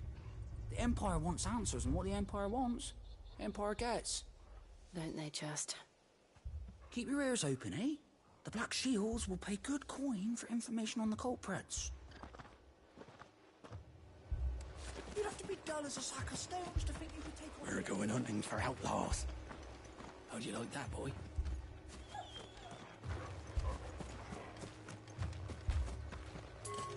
There was a time my husband might have stood up to those men. Though back then, he wouldn't have needed to.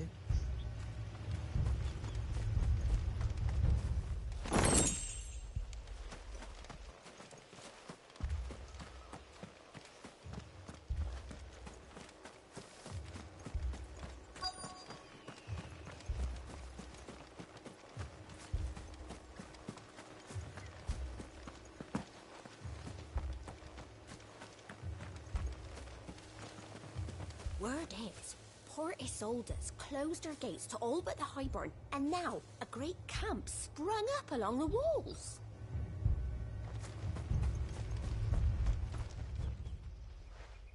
You seen him, didn't you?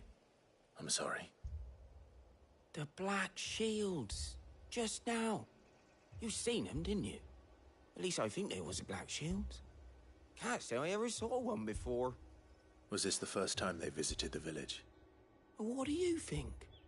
Amber's the arse end of nowhere. And they thought we might be harbouring firebrands. Huh. If only we were. I might have turned them in and become a Black Shield myself. You don't think these firebrands the Empire is looking for could be us, do you? I don't know. But we need to find out. Greetings, friend. We are travelers. I know that. What do you want? We couldn't help noticing those Imperial soldiers who were here earlier. Don't you go telling these strangers a thing. I speak for the people of this village, and we have nothing more to say to you. You are to leave Amber and never come back. May I at least ask why? I don't know who you are or what brings you here, but your presence puts us all in grave danger. The Empire is a harsh master.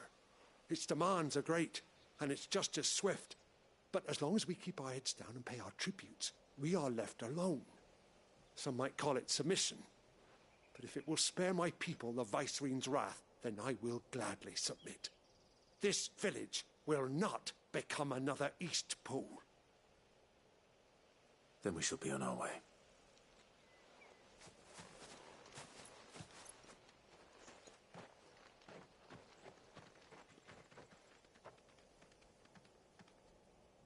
These people live with a knife to their throats. In the mistaken belief that if they cooperate, my mother will show them mercy. Obedience bought with fear. Are you all right? Sorry, It's nothing. We still don't know who the Black Shields are looking for.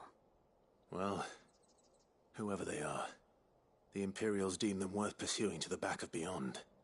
But other than Martha, who else in Rosari would have the courage to stand against the Empire? A new ally would certainly be welcome. Can we find them before the Imperials do? Perhaps the next village will yield more answers. Perhaps.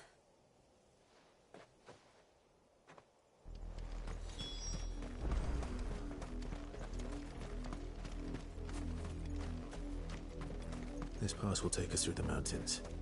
And directly into the path of whoever or whatever lurks here.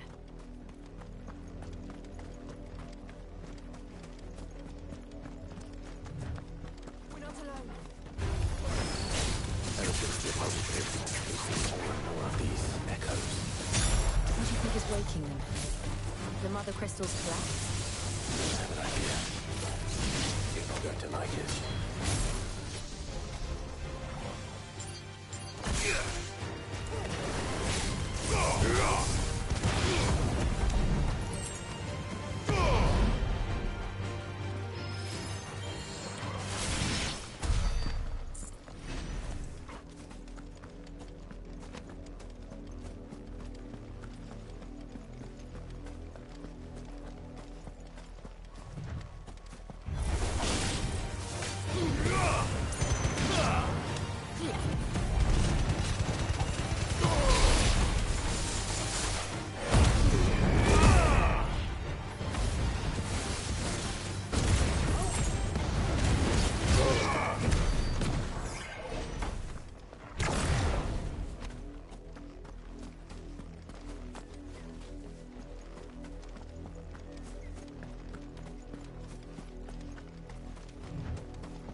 Blood, Clive. And still wet.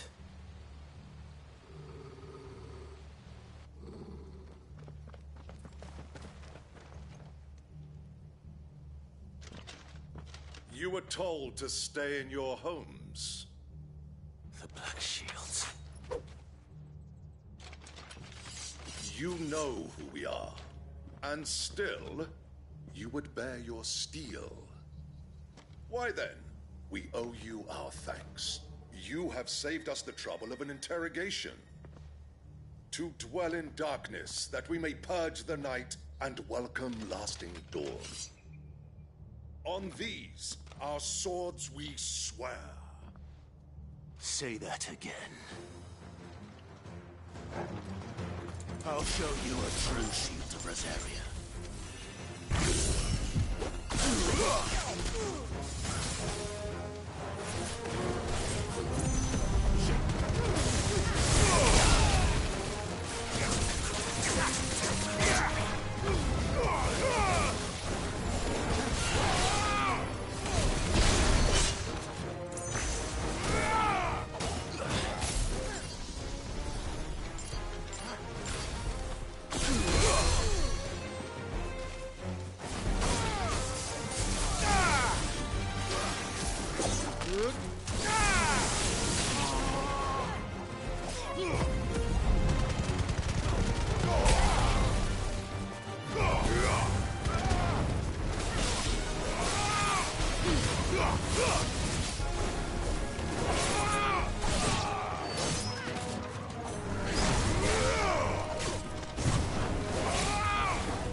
Tell me what I want and the end will be swift. Who are you looking for? Why, you. We come bearing a message. Your friends have been found. The branded you freed from our camps. They await you in Ordeal. Guardians of the Flame.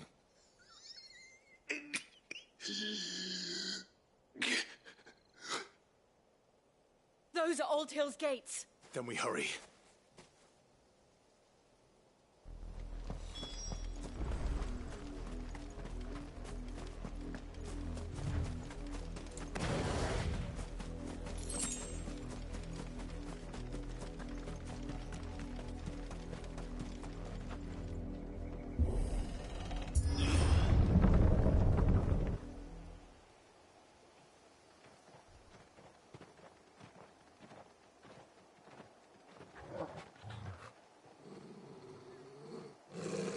Find something, boy. Death.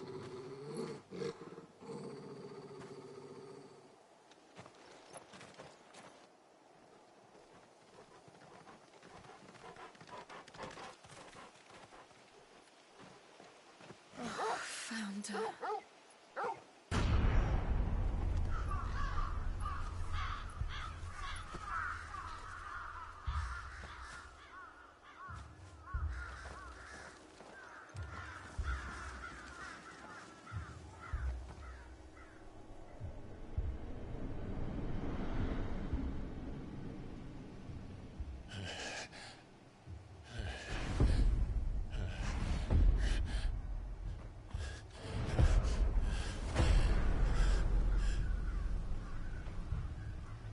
This was my mother's doing.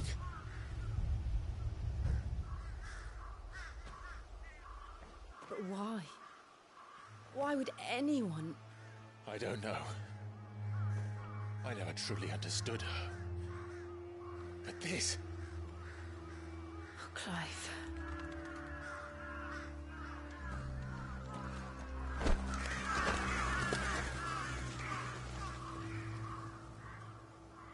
I will learn what madness drives her, and I will end it.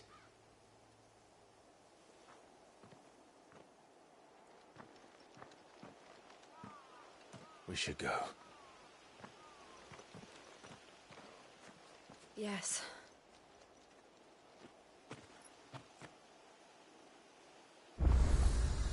We can't leave them here like this. We won't. But if the Black Shields have made it this far south, they may already be in Port Isolde.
We're approaching Buick Bridge.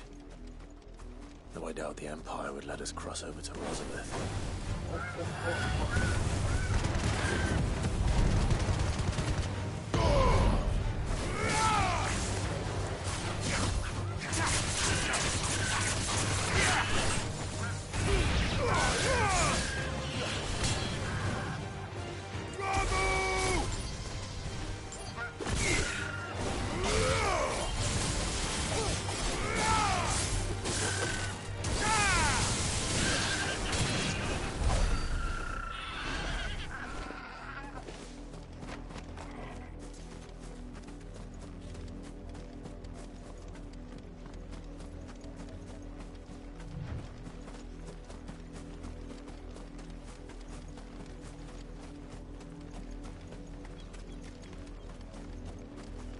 Didn't happen to come by way of Oldhill, did you?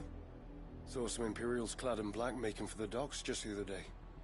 The next morn, you couldn't see the sun for all the ravens. I did, Mummy. I could hear him shouting from down the road. Hush, no. You didn't hear nothing.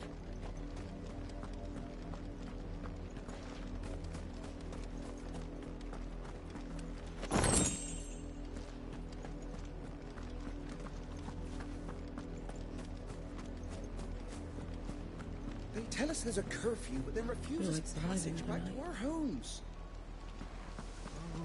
How am I to sell my wares if they won't let us into the capital? They're all Rosarian. But this is their home. I'm hungry. The Empire would have us live in the Deadlands.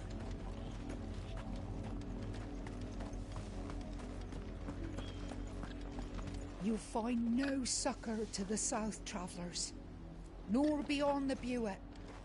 The Empire has seen fit to banish us from our own land. Don't go thinking you'll find refuge in the houses outside Port Isolde. The place is a wretched hive of thieves and blackguards.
The Lazarus. What happened to this place? My mother happened. The nobles who lived here didn't stand a chance. Let's hope my uncle fared better. We should start with the main gate and see where that gets us.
mercy.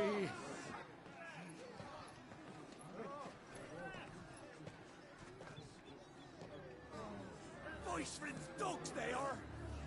You can't ignore us forever!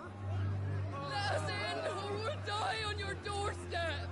Better out bears than in here! More than enough for Fuck off! Hang it, chinless bastards! Those crystals belong to us all! I said, away with you, filth! Back to your stalls! Cut you down where you stand! Destroy it! No chance of slipping through unnoticed. We'll need to find another way in.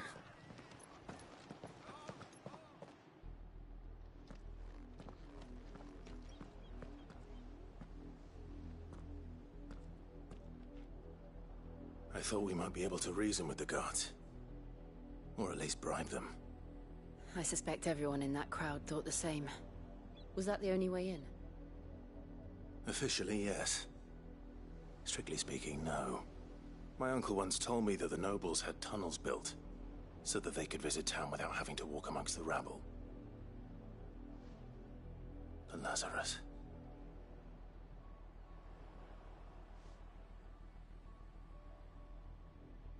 We'll find our way into the city there. If you're sure. The entire place looked abandoned. Do you think it's safe? As long as it is abandoned.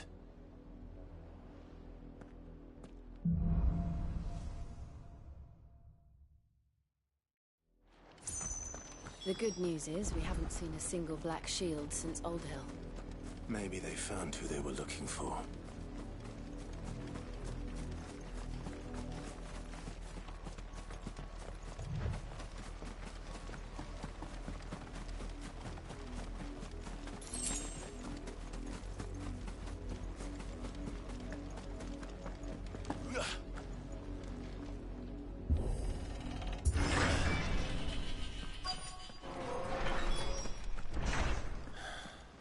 This is nothing like I remember it. How quickly a crown can lose its luster.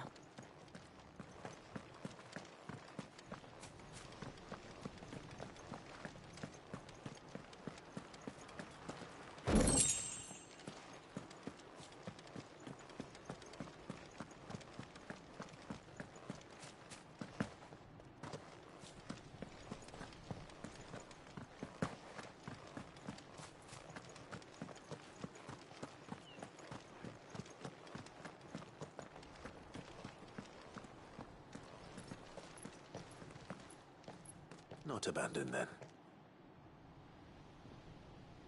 Oi! Visitors!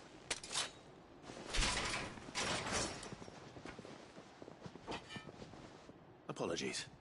We'll show ourselves out.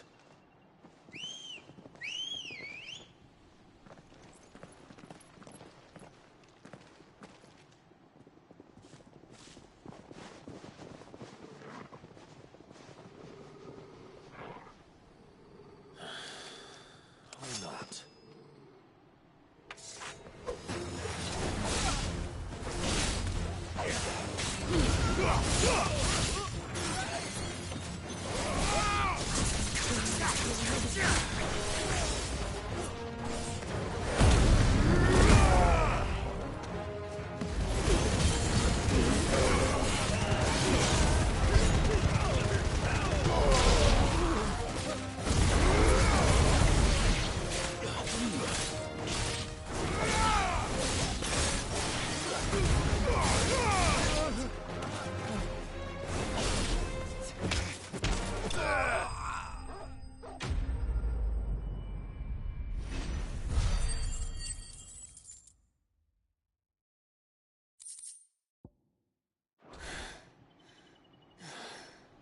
I've only ever seen one man fight like that.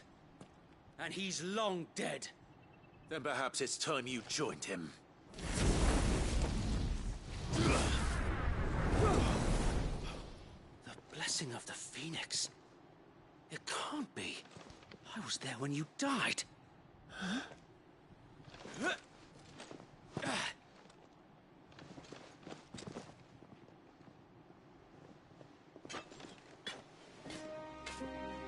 Forgive me, my lord. I knew not whom I addressed. You have naught to fear from us.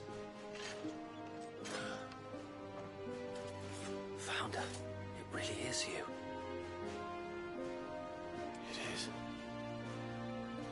So wait.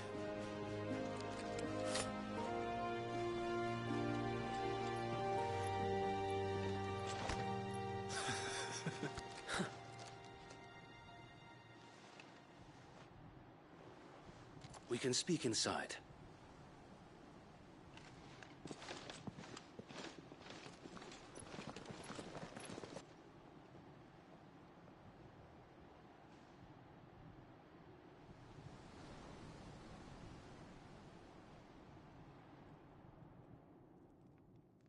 And those who wouldn't bend the knee? We left before the Empire could make examples of us, though we didn't go far. And we banded together to form the Guardians of the Flame soon after. Alas, there is only so much a handful of aging shields can do against the might of an empire. But we've seen to it that their stay has been anything but pleasant. Of late, though, we've had our hands full just trying to keep the Duchy's few remaining bearers out of the Imperial's clutches. The Cullings.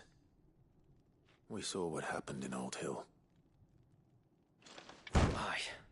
The foul work of the Black Shields and their mistress. You mean my mother? But it doesn't make sense.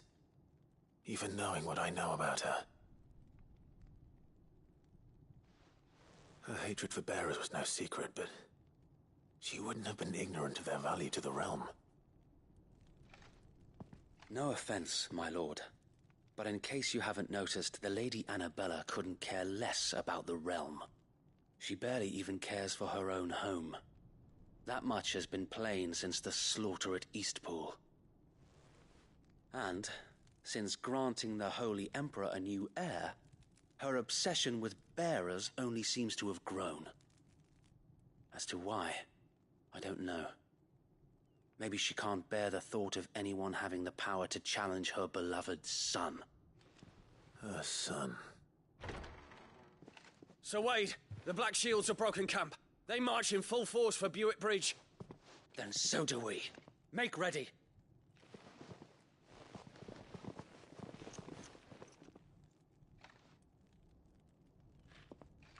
This is their main host. If we remove the head, perhaps we can prevent what happened at the docks from happening somewhere else. If I do nothing, then the blood of their next victims will be on my hands.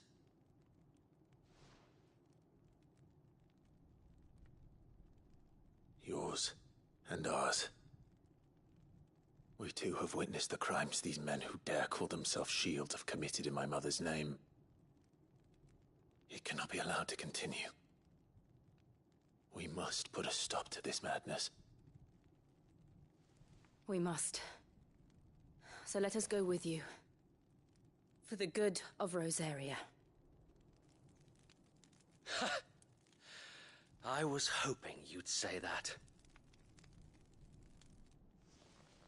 Very well. If that is your wish, I would be honored to serve at your side. And we at yours. So, Wade, let us do our duty. With pleasure, my lord.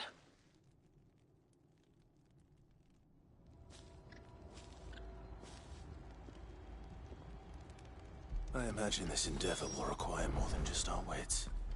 Then let's hope Sir Wade has a good quartermaster. Buck up, man. At least you're not dead. I suppose we owe you our thanks. You spared us when you could have just as easily sent us to the mud.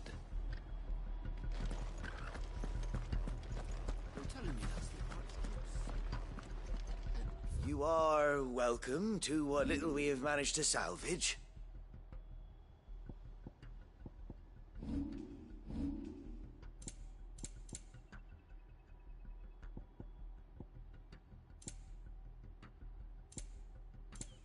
I will be here should you need aught else.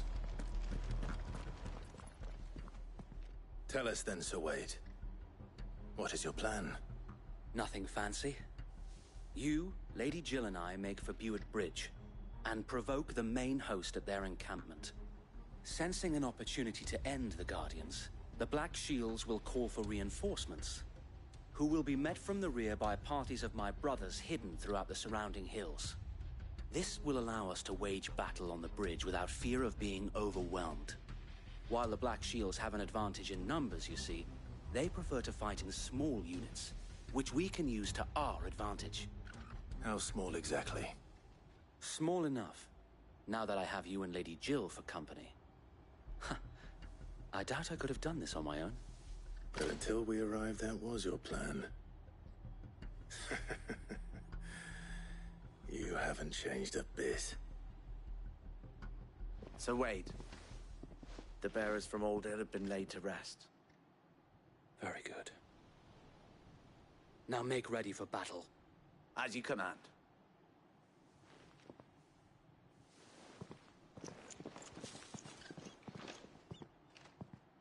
Thank you, Sir Wade. Perhaps now they will find peace.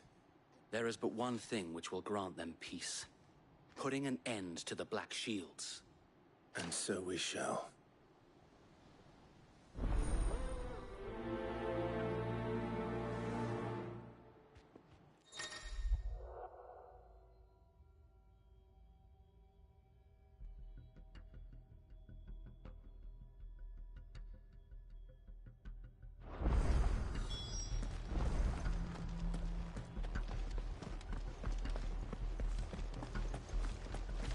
We'll keep them from the bridge.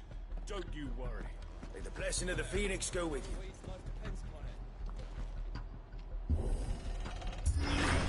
How long have you been pursuing the Black Shields? Since they burned their first village. We tracked down the bastards responsible and fed their corpses to Stillwind. Suffice to say, that got their attention. It's been a game of cat and mouse ever since.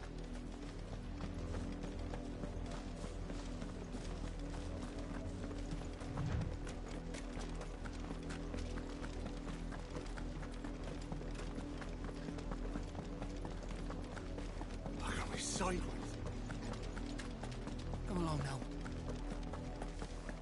The bastards are lucky. There they are. On your command, my lord.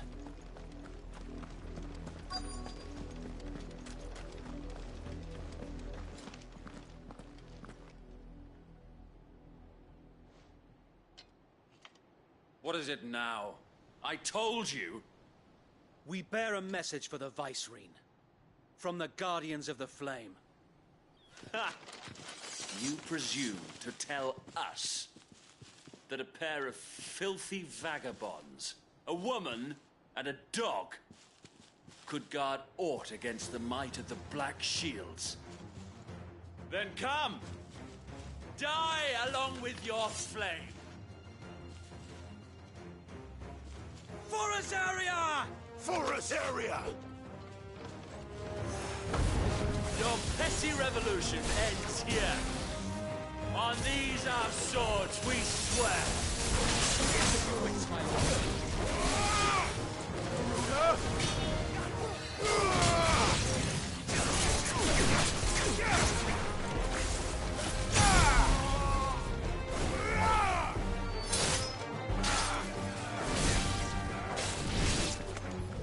Bloody hell!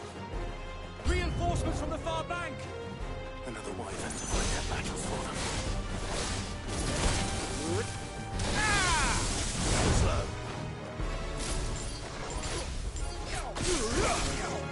To me, flames!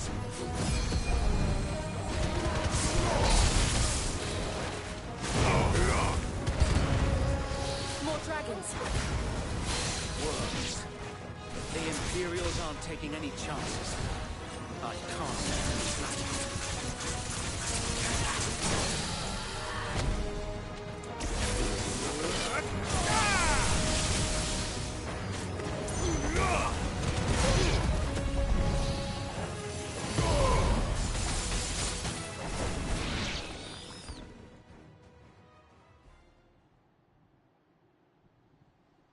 A noble stand, albeit a misguided one.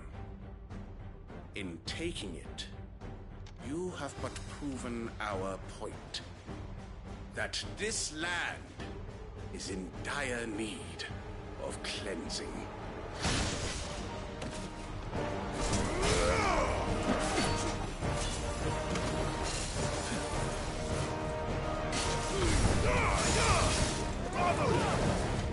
Nice try.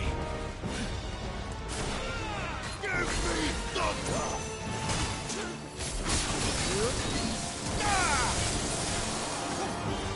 There's a good boy.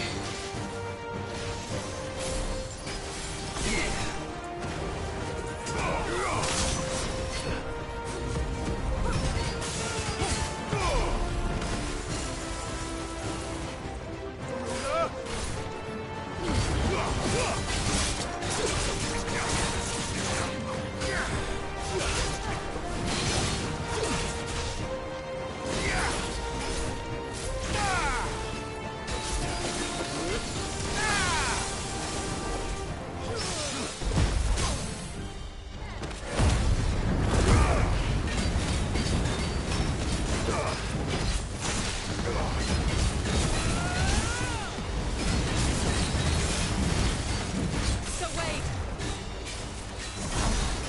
There's no one left to keep them occupied. We need to finish this. You mean finish him?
I don't see any more. Nor do I. The plan worked. It did. It bloody worked. We sent every last one of the rotten bastards straight to the mud! Lord, perhaps this will be enough to stop the Cullings. For the time being, at least. Perhaps. Though I doubt my mother will take this loss well. She'll move swiftly to see her minions' ranks replenished. And then it will all begin again. I often wonder if the nation we once knew is gone for good. Her fields rot. Her people starve. We battled to preserve the flame that was, but for every foe we fell, another springs up in its place. Yet be that as it may, it is still our home, and we must fight for it. As we always have, and always will. For as long as the Firebird's flame burns in our hearts, the Duchy cannot die. And her loyal subjects may dream of a day when the Rosarian standard flies over Rosalith once more. So wait, Think we should fall back to Port Isolde before the garrison sends reinforcements? A sound strategy, my lord.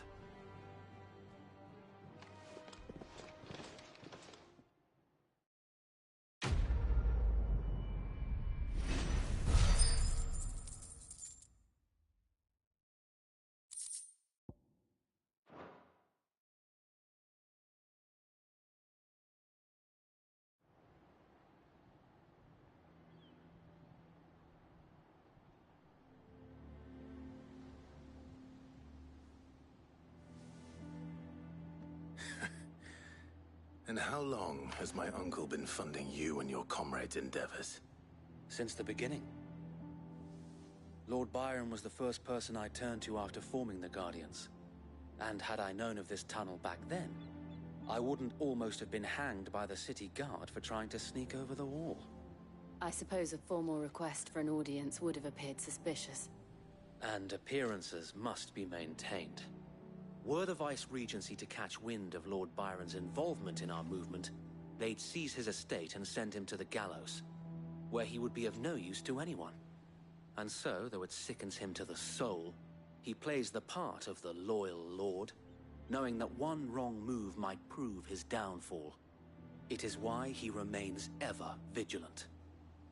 Don't be surprised if he refuses you an audience, especially since you're famously dead. Then I will have to think of a way to prove that I am neither wraith nor wrongdoer. I might have something which could help with the latter. It's the mark of the Guardians. Display it, and those who love Rosaria will know where your loyalties lie.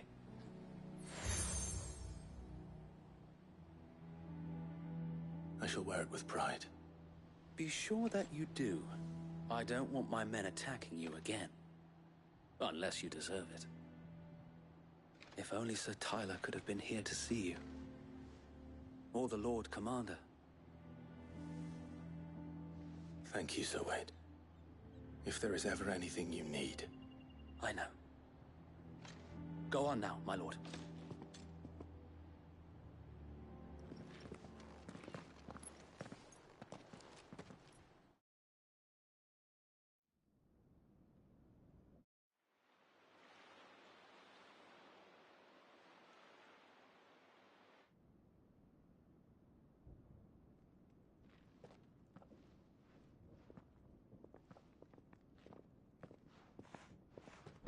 How accommodating. Do you really think they believe we are who we say we are? Not a chance.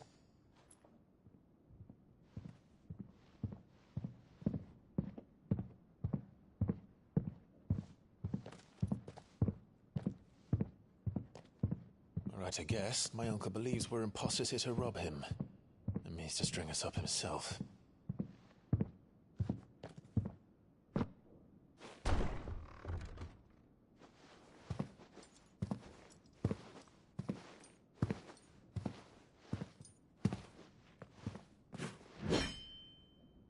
Imagine my surprise when I was told my nephew had come to visit.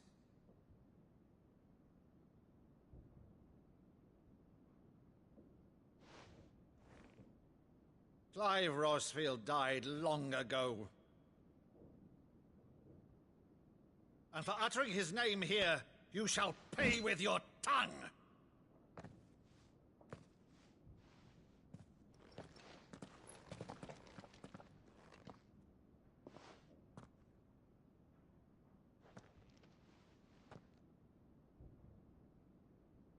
You would mock me as well?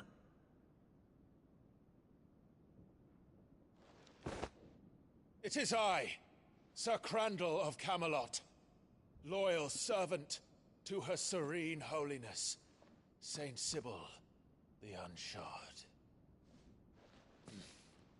Meadow, thou vile sorcerer, for thy crimes against church and crown, I shall have thy head.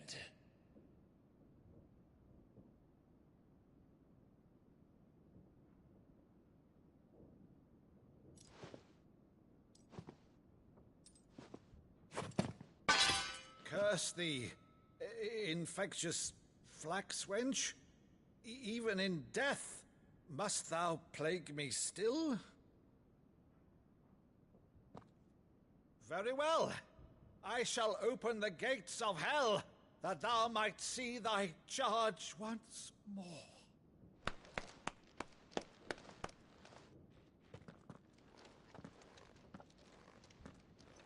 Bravo, Uncle. You're still the finest Meadow in the twins. Oh, Clive, my dear boy, it's really you.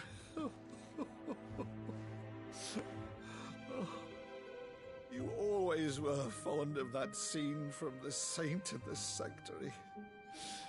Never did let me play Sir Crandall.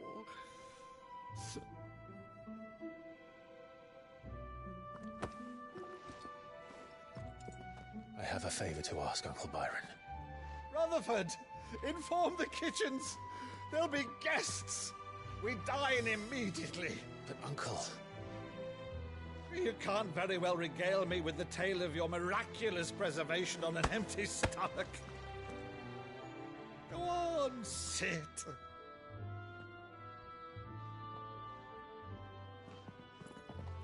See that you use the good plates, Rutherford.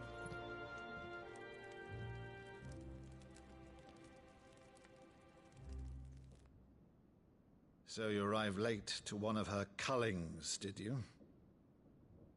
Since becoming Vicereine, Annabella has been a constant thorn in Rosaria's side, but these atrocities are a new low. Something has changed. Quite what, I don't know, but the woman we knew is gone, and a monster sits in her place. A monster? For better or worse, I've been charged with governing this town, and thus must maintain the illusion of obedience. That's all I can do to aid Wade and his merry band of revolutionaries. So he's told us. You have risked much for Rosaria. Our nation will be forever in your debt.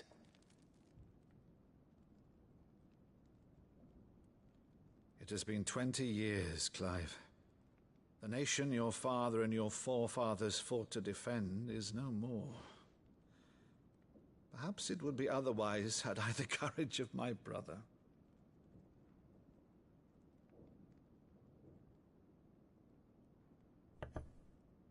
All right, if it's a ship you require, a ship you shall have.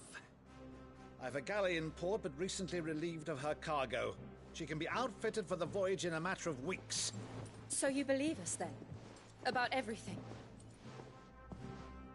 Believe you? Ha! Only a fool would believe even half of the things you claim. But until tonight, only a fool would have believed my nephew still lived. And besides, I have it on good authority that Clive is telling the truth. Whose authority? Your own, of course. You've always been a terrible liar. Is that true? It's not untrue. Let's say no more about it, eh? It wouldn't do to linger on my nephew's greatest failing.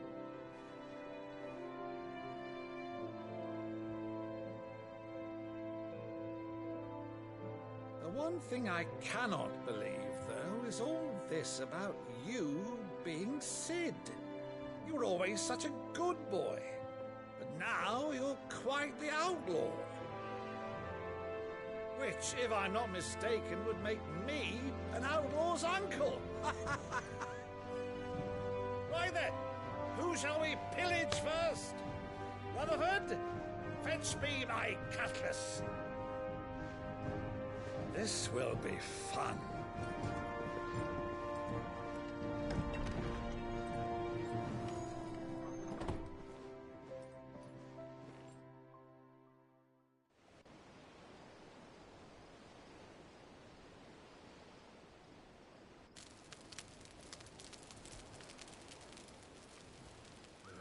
Over there. Go on. She's a fine ship, isn't she? Once outfitted, she'll bear us across the boiling sea to Drustinus in the space of 3 days.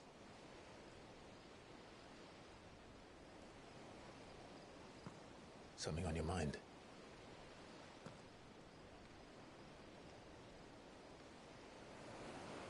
Monsters.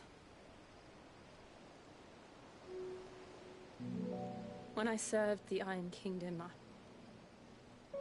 I did so because I saw no other choice. Because once they learned that the lash would not move me, they turned it on those who could.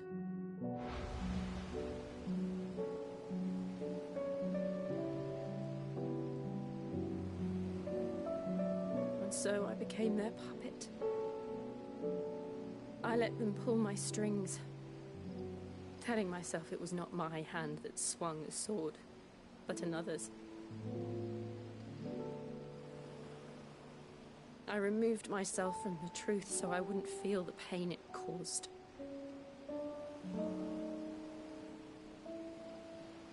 And before I knew it, I no longer felt anything. Anything at all.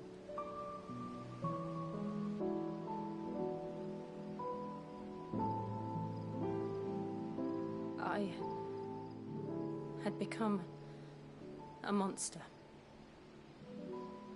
Jill.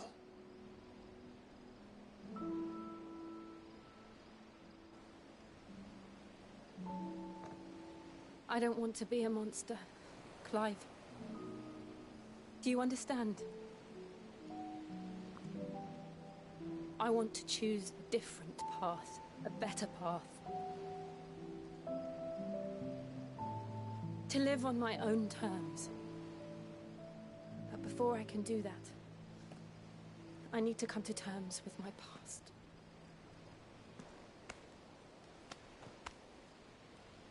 And when you do, I'll be standing there with you, just as you stood with me.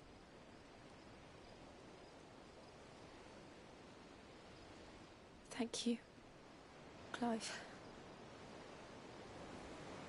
I must atone for my sins.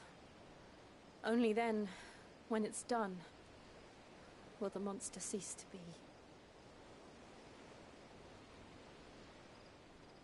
Just promise me that you won't die with it.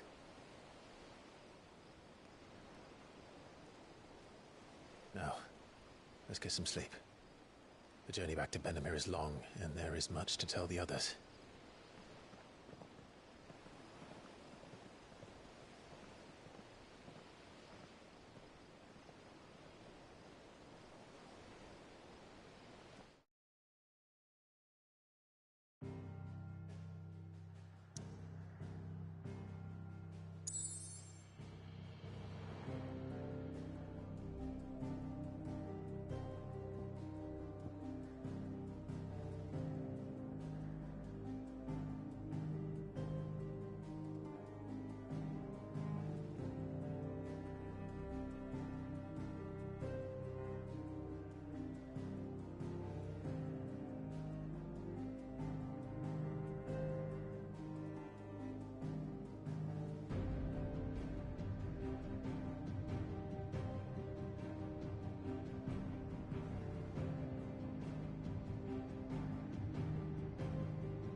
Only the Founder knows what awaits us in the Iron Kingdom. But Vivian could probably make an educated guess.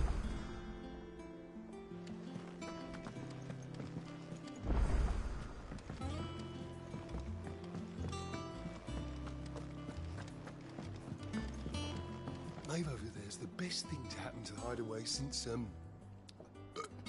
well, ever. she's got a smile like sunshine, and she can pull an ale like no other.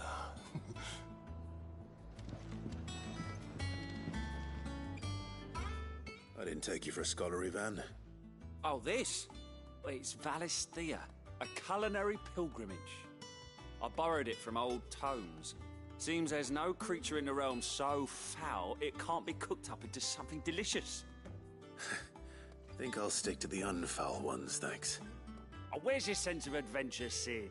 Honestly, one glance at these recipes, and even you would trade in your sword for a butcher's cleaver. From spit roasts to sweetmeats, this book has them all. What I wouldn't give to bring these recipes to life. If it's my blessing you're hoping for, then by all means. Well, I'm no hunter, Sid. The first ton of worm I came across would be the death of me. But you're made of sterner stuff. Would you help me resurrect one of these recipes? Something tells me you won't be taking no for an answer. Fine, I'll help. Fantastic! Thank you. So, dare I ask what's on the menu? Chance's Stew. It was once a favourite among the gourmands of Oriflamme, if the author is to be believed. Though Molly's never heard of it. The only problem is that while the recipe is extremely detailed in most respects, it's infuriatingly cryptic as to the main ingredient. A beast, no doubt. Most likely something that would make easy work of a simple cook with more broth than brawn, but unwanted violets. I've no idea what they might be. Does the book say anything else? Well, only that the sweetest violets sprout atop the bed of roses. Roses. Rosaria, perhaps? One of the butchers in Martha's Rest might know something. I'll ask next time I'm there.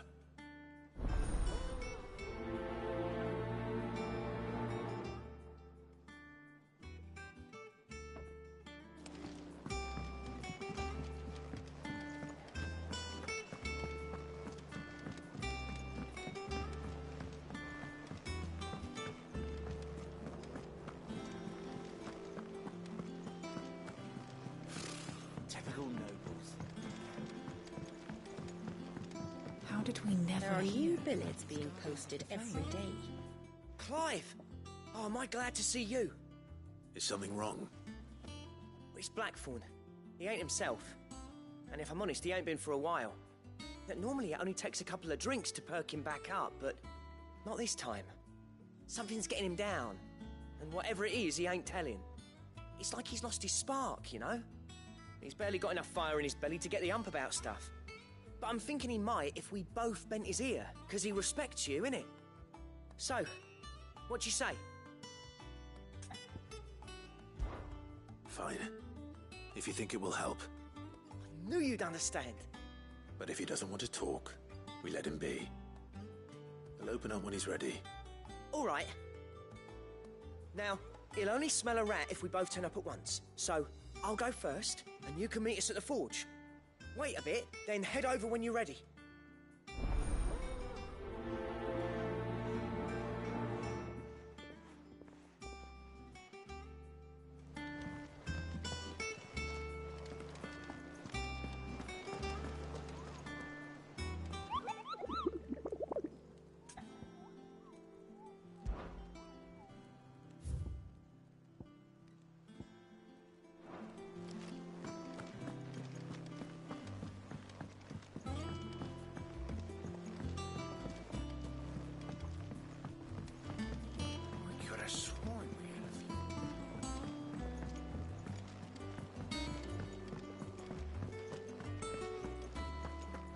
That monster's taken quite a liking to me.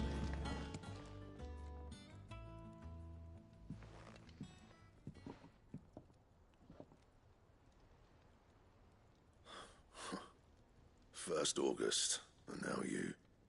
What are you pair up to? What's it got to do with me? August was worried that something had been weighing on your mind. I thought you might want to talk about it. Did you now? I told you not to stick your nose in my business. What'd you go and do? Clive just wants to help, innit? What's so bad about that? Talk to him. You never know, you might feel better for getting it all out in the open. Please, mate. I'm worried about you. Phil shut you up. It's nothing really. Stupid. Not the sort of thing you bother people about. Why don't you tell us all the same?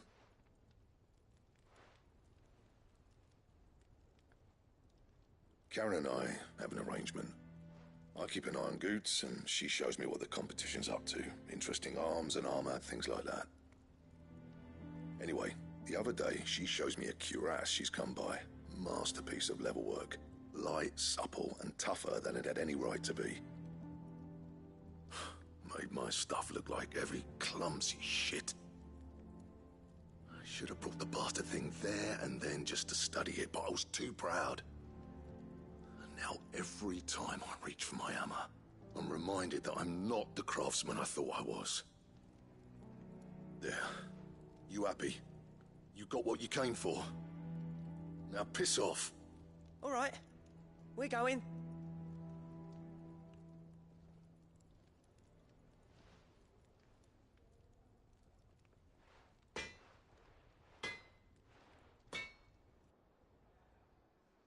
I always thought of old Blackthorn as a bit of a force of nature.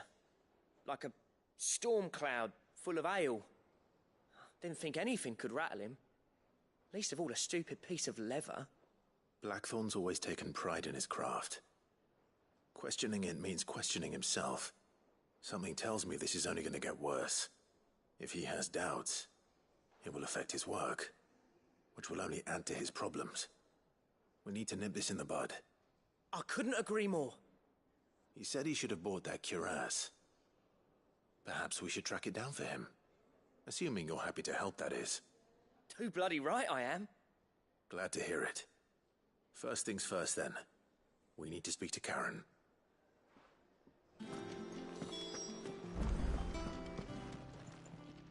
Karen, do you have a moment?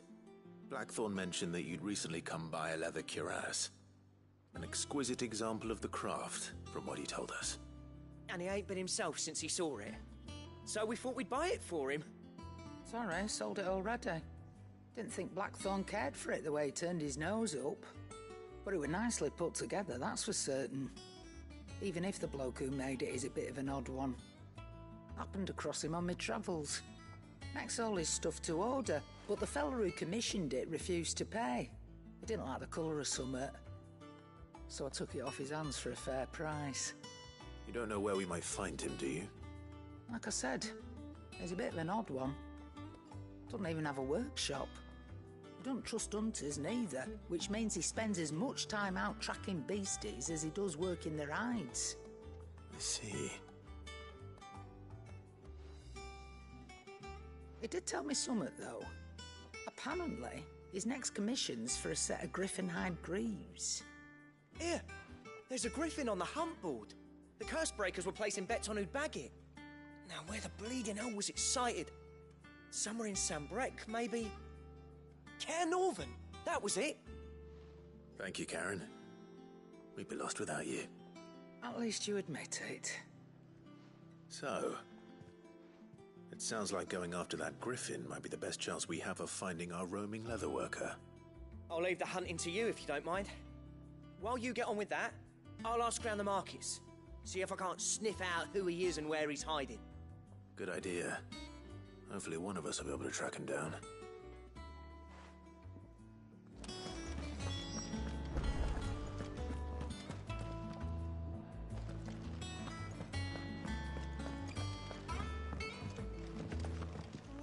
Against the gloom of bygone days, bolts of flame take flight. From glowing embers, beacons blaze to see us through the night.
Good day to you.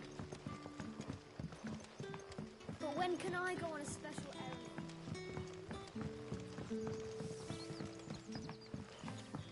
The crystals we get from the tailor all but...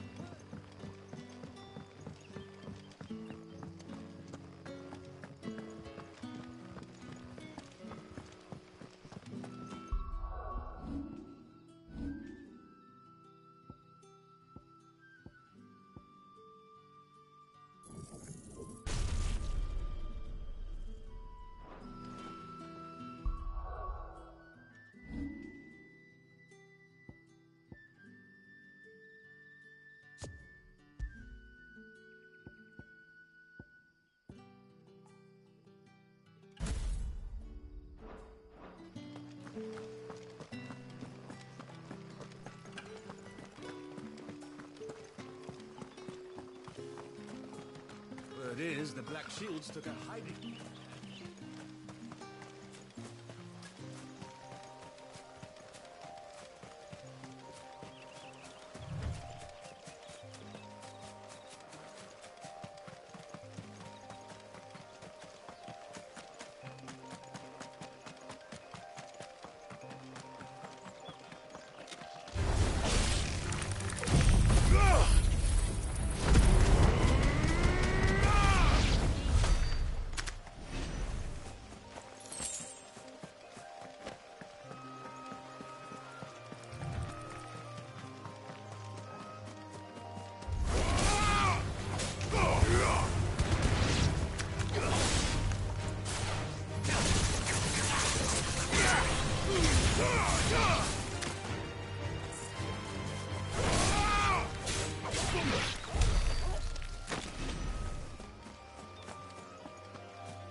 All yours, Torvald!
Be safe.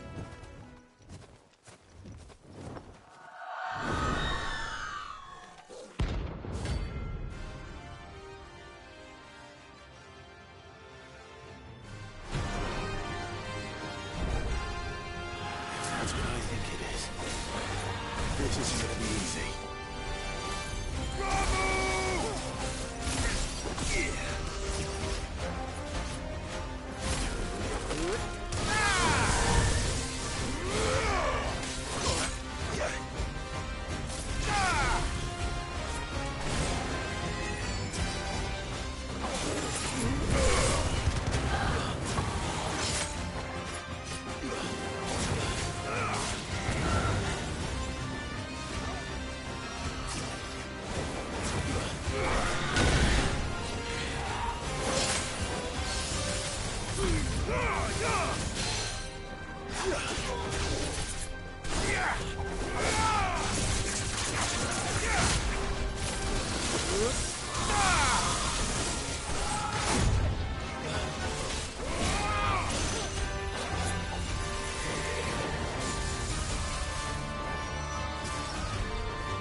Rest well. I know I will.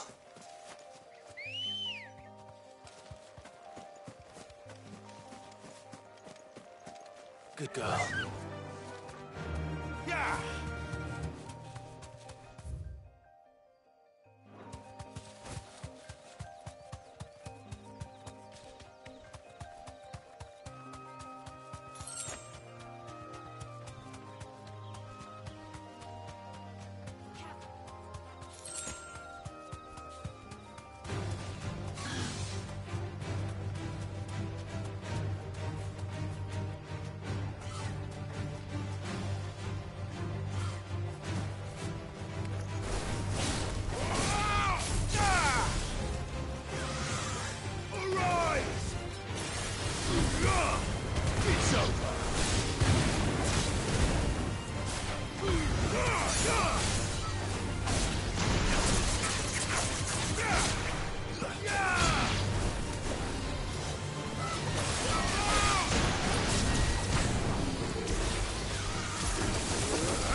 Finished.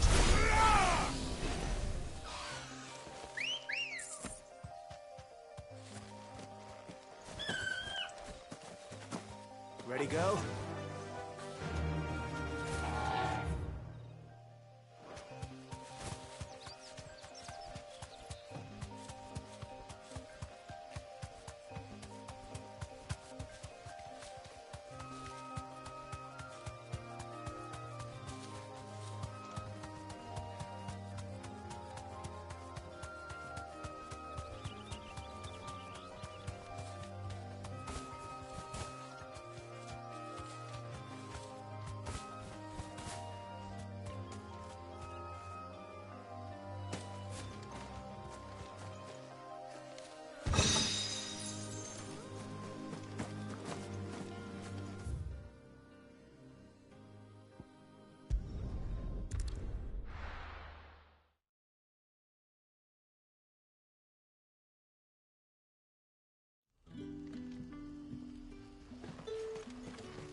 But when can I go on a special errand for Master?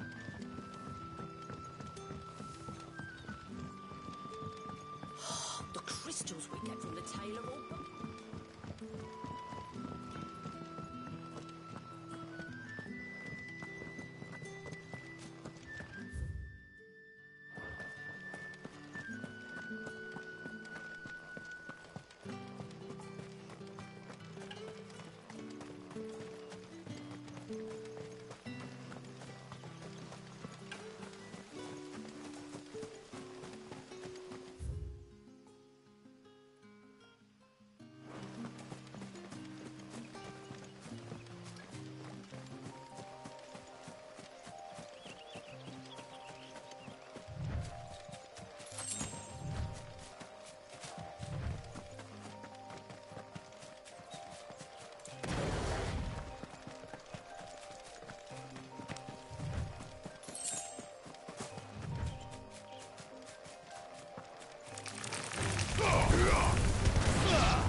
It's the same as the one back at the hideaway. Doesn't seem to be working, though.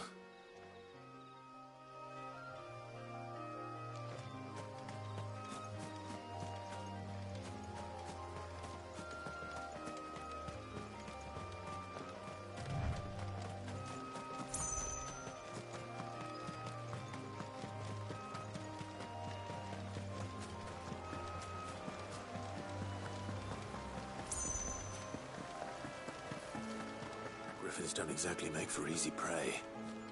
Let's hope our craftsman hasn't bitten off more than he can chew.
Something there, boy?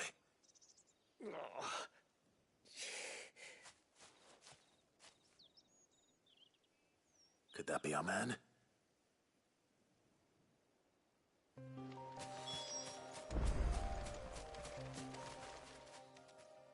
Are you all right? Dare say I'll survive. That griffin caught me before I could get an arrow off. Must have lost sight of me in the grass, though. I'd be dead if it hadn't. More likely than not. The name's Camille. I'm a lowly leather worker, if you couldn't tell by the smell of me. Not so lowly from what I hear. Do you remember selling to a merchant by the name of Karen? She's not an easy woman to forget. Bought a cuirass from me after I lost my buyer. Quite taken with my work, as far as I recall. Didn't stop her bartering me down to a pittance, though. She sent you for a refund? It's not her who sent me.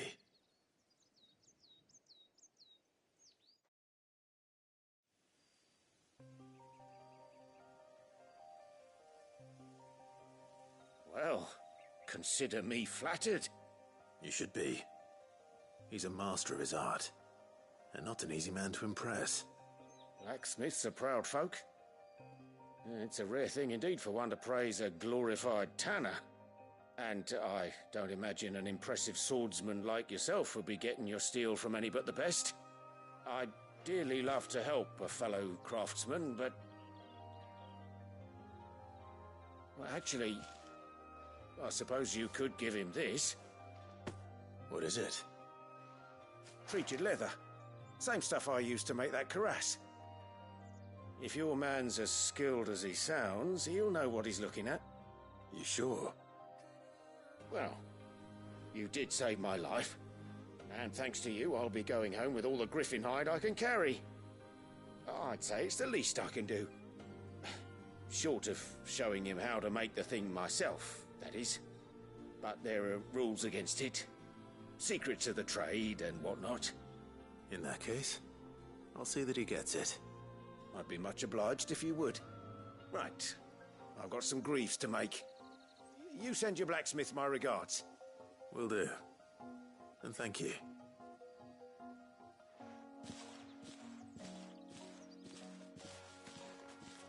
Hopefully this will sweeten Blackthorn's mood.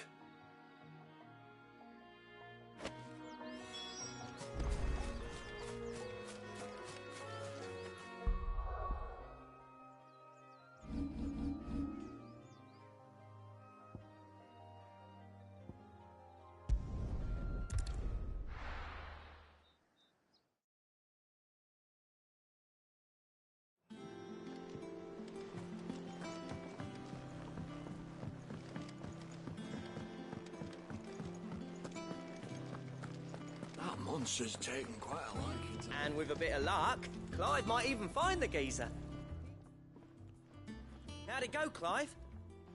Did you find him, or does the hunt continue? I found him. And he asked me to give you this, along with his regards.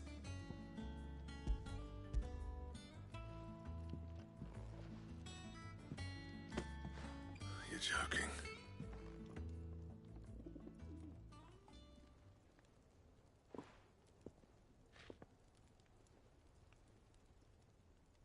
He said he wouldn't teach you how to work it, but that if you were as skilled as you sounded, you'd have no trouble understanding how it was done. So that's his secret. Crafty bastard. He's layered and cross-grained it. Good few times, too. No wonder it's tough. And that's no ordinary oil he's used to get that finish. Oh, this is fine work. Even finer than I thought. Yeah? I'll take your word for it. Just looks like leather to me. Still, I'm glad you're happy. Here, Clive, you didn't happen to catch the fella's name, did you? Camille, I believe. I thought as much. There ain't many leather workers in the realm daft enough to do their own hunting, see, and his name kept cropping up when I was asking around. Turns out he's from Tabor, and again, most leather workers are. But our friend Camille guards a long-held family secret, the details of which are the subject of some debate in the leatherworking community. Then we better keep this close to our chests. Listen, sorry for putting the both of you to all that trouble. Should have kept my moaning to myself. Still, I'm glad you found him. This has cheered me right up. That was the idea. Clive's idea, anyway. He did most of the work. It's good to have you back, Blackthorn.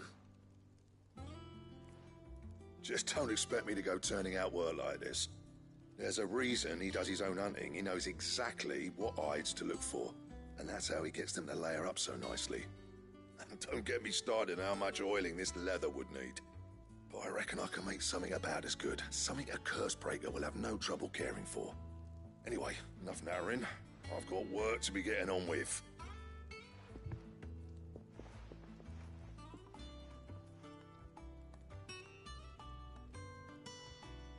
Looks like we won't be needing a new blacksmith. As if there was a better one out there. It wouldn't have been the same anyway. No one spins a yarn like old Blackthorn in his cups.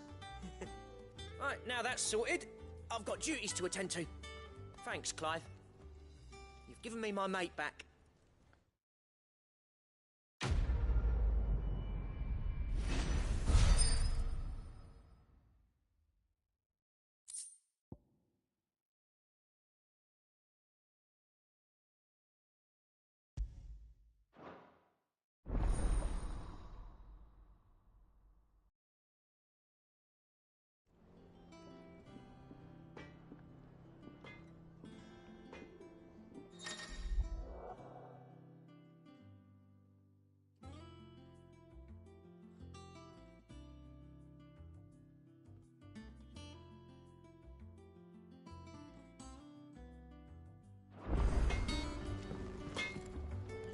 What do you need? So, what'll it be?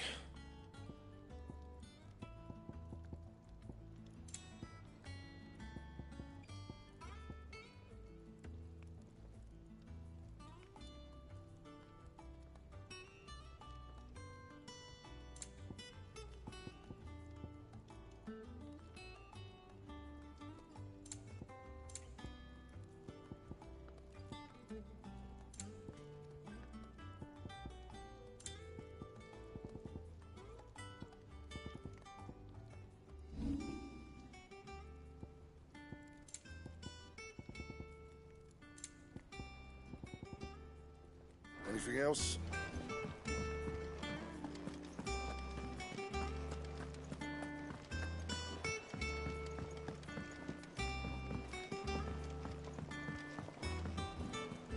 I could have sworn we had a few more. Typical nobles. How did we never hear about these guardians of the fane?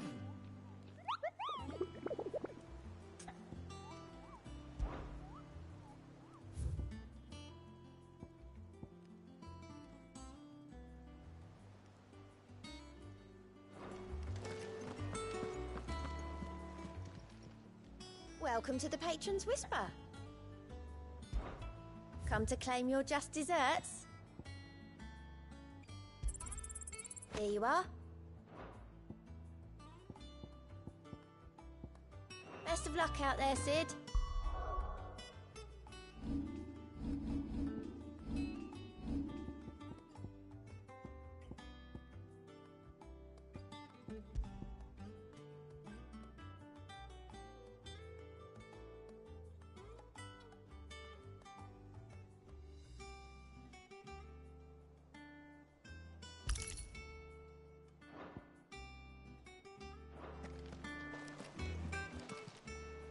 How are you doing? Here you go. Seen enough?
arriving.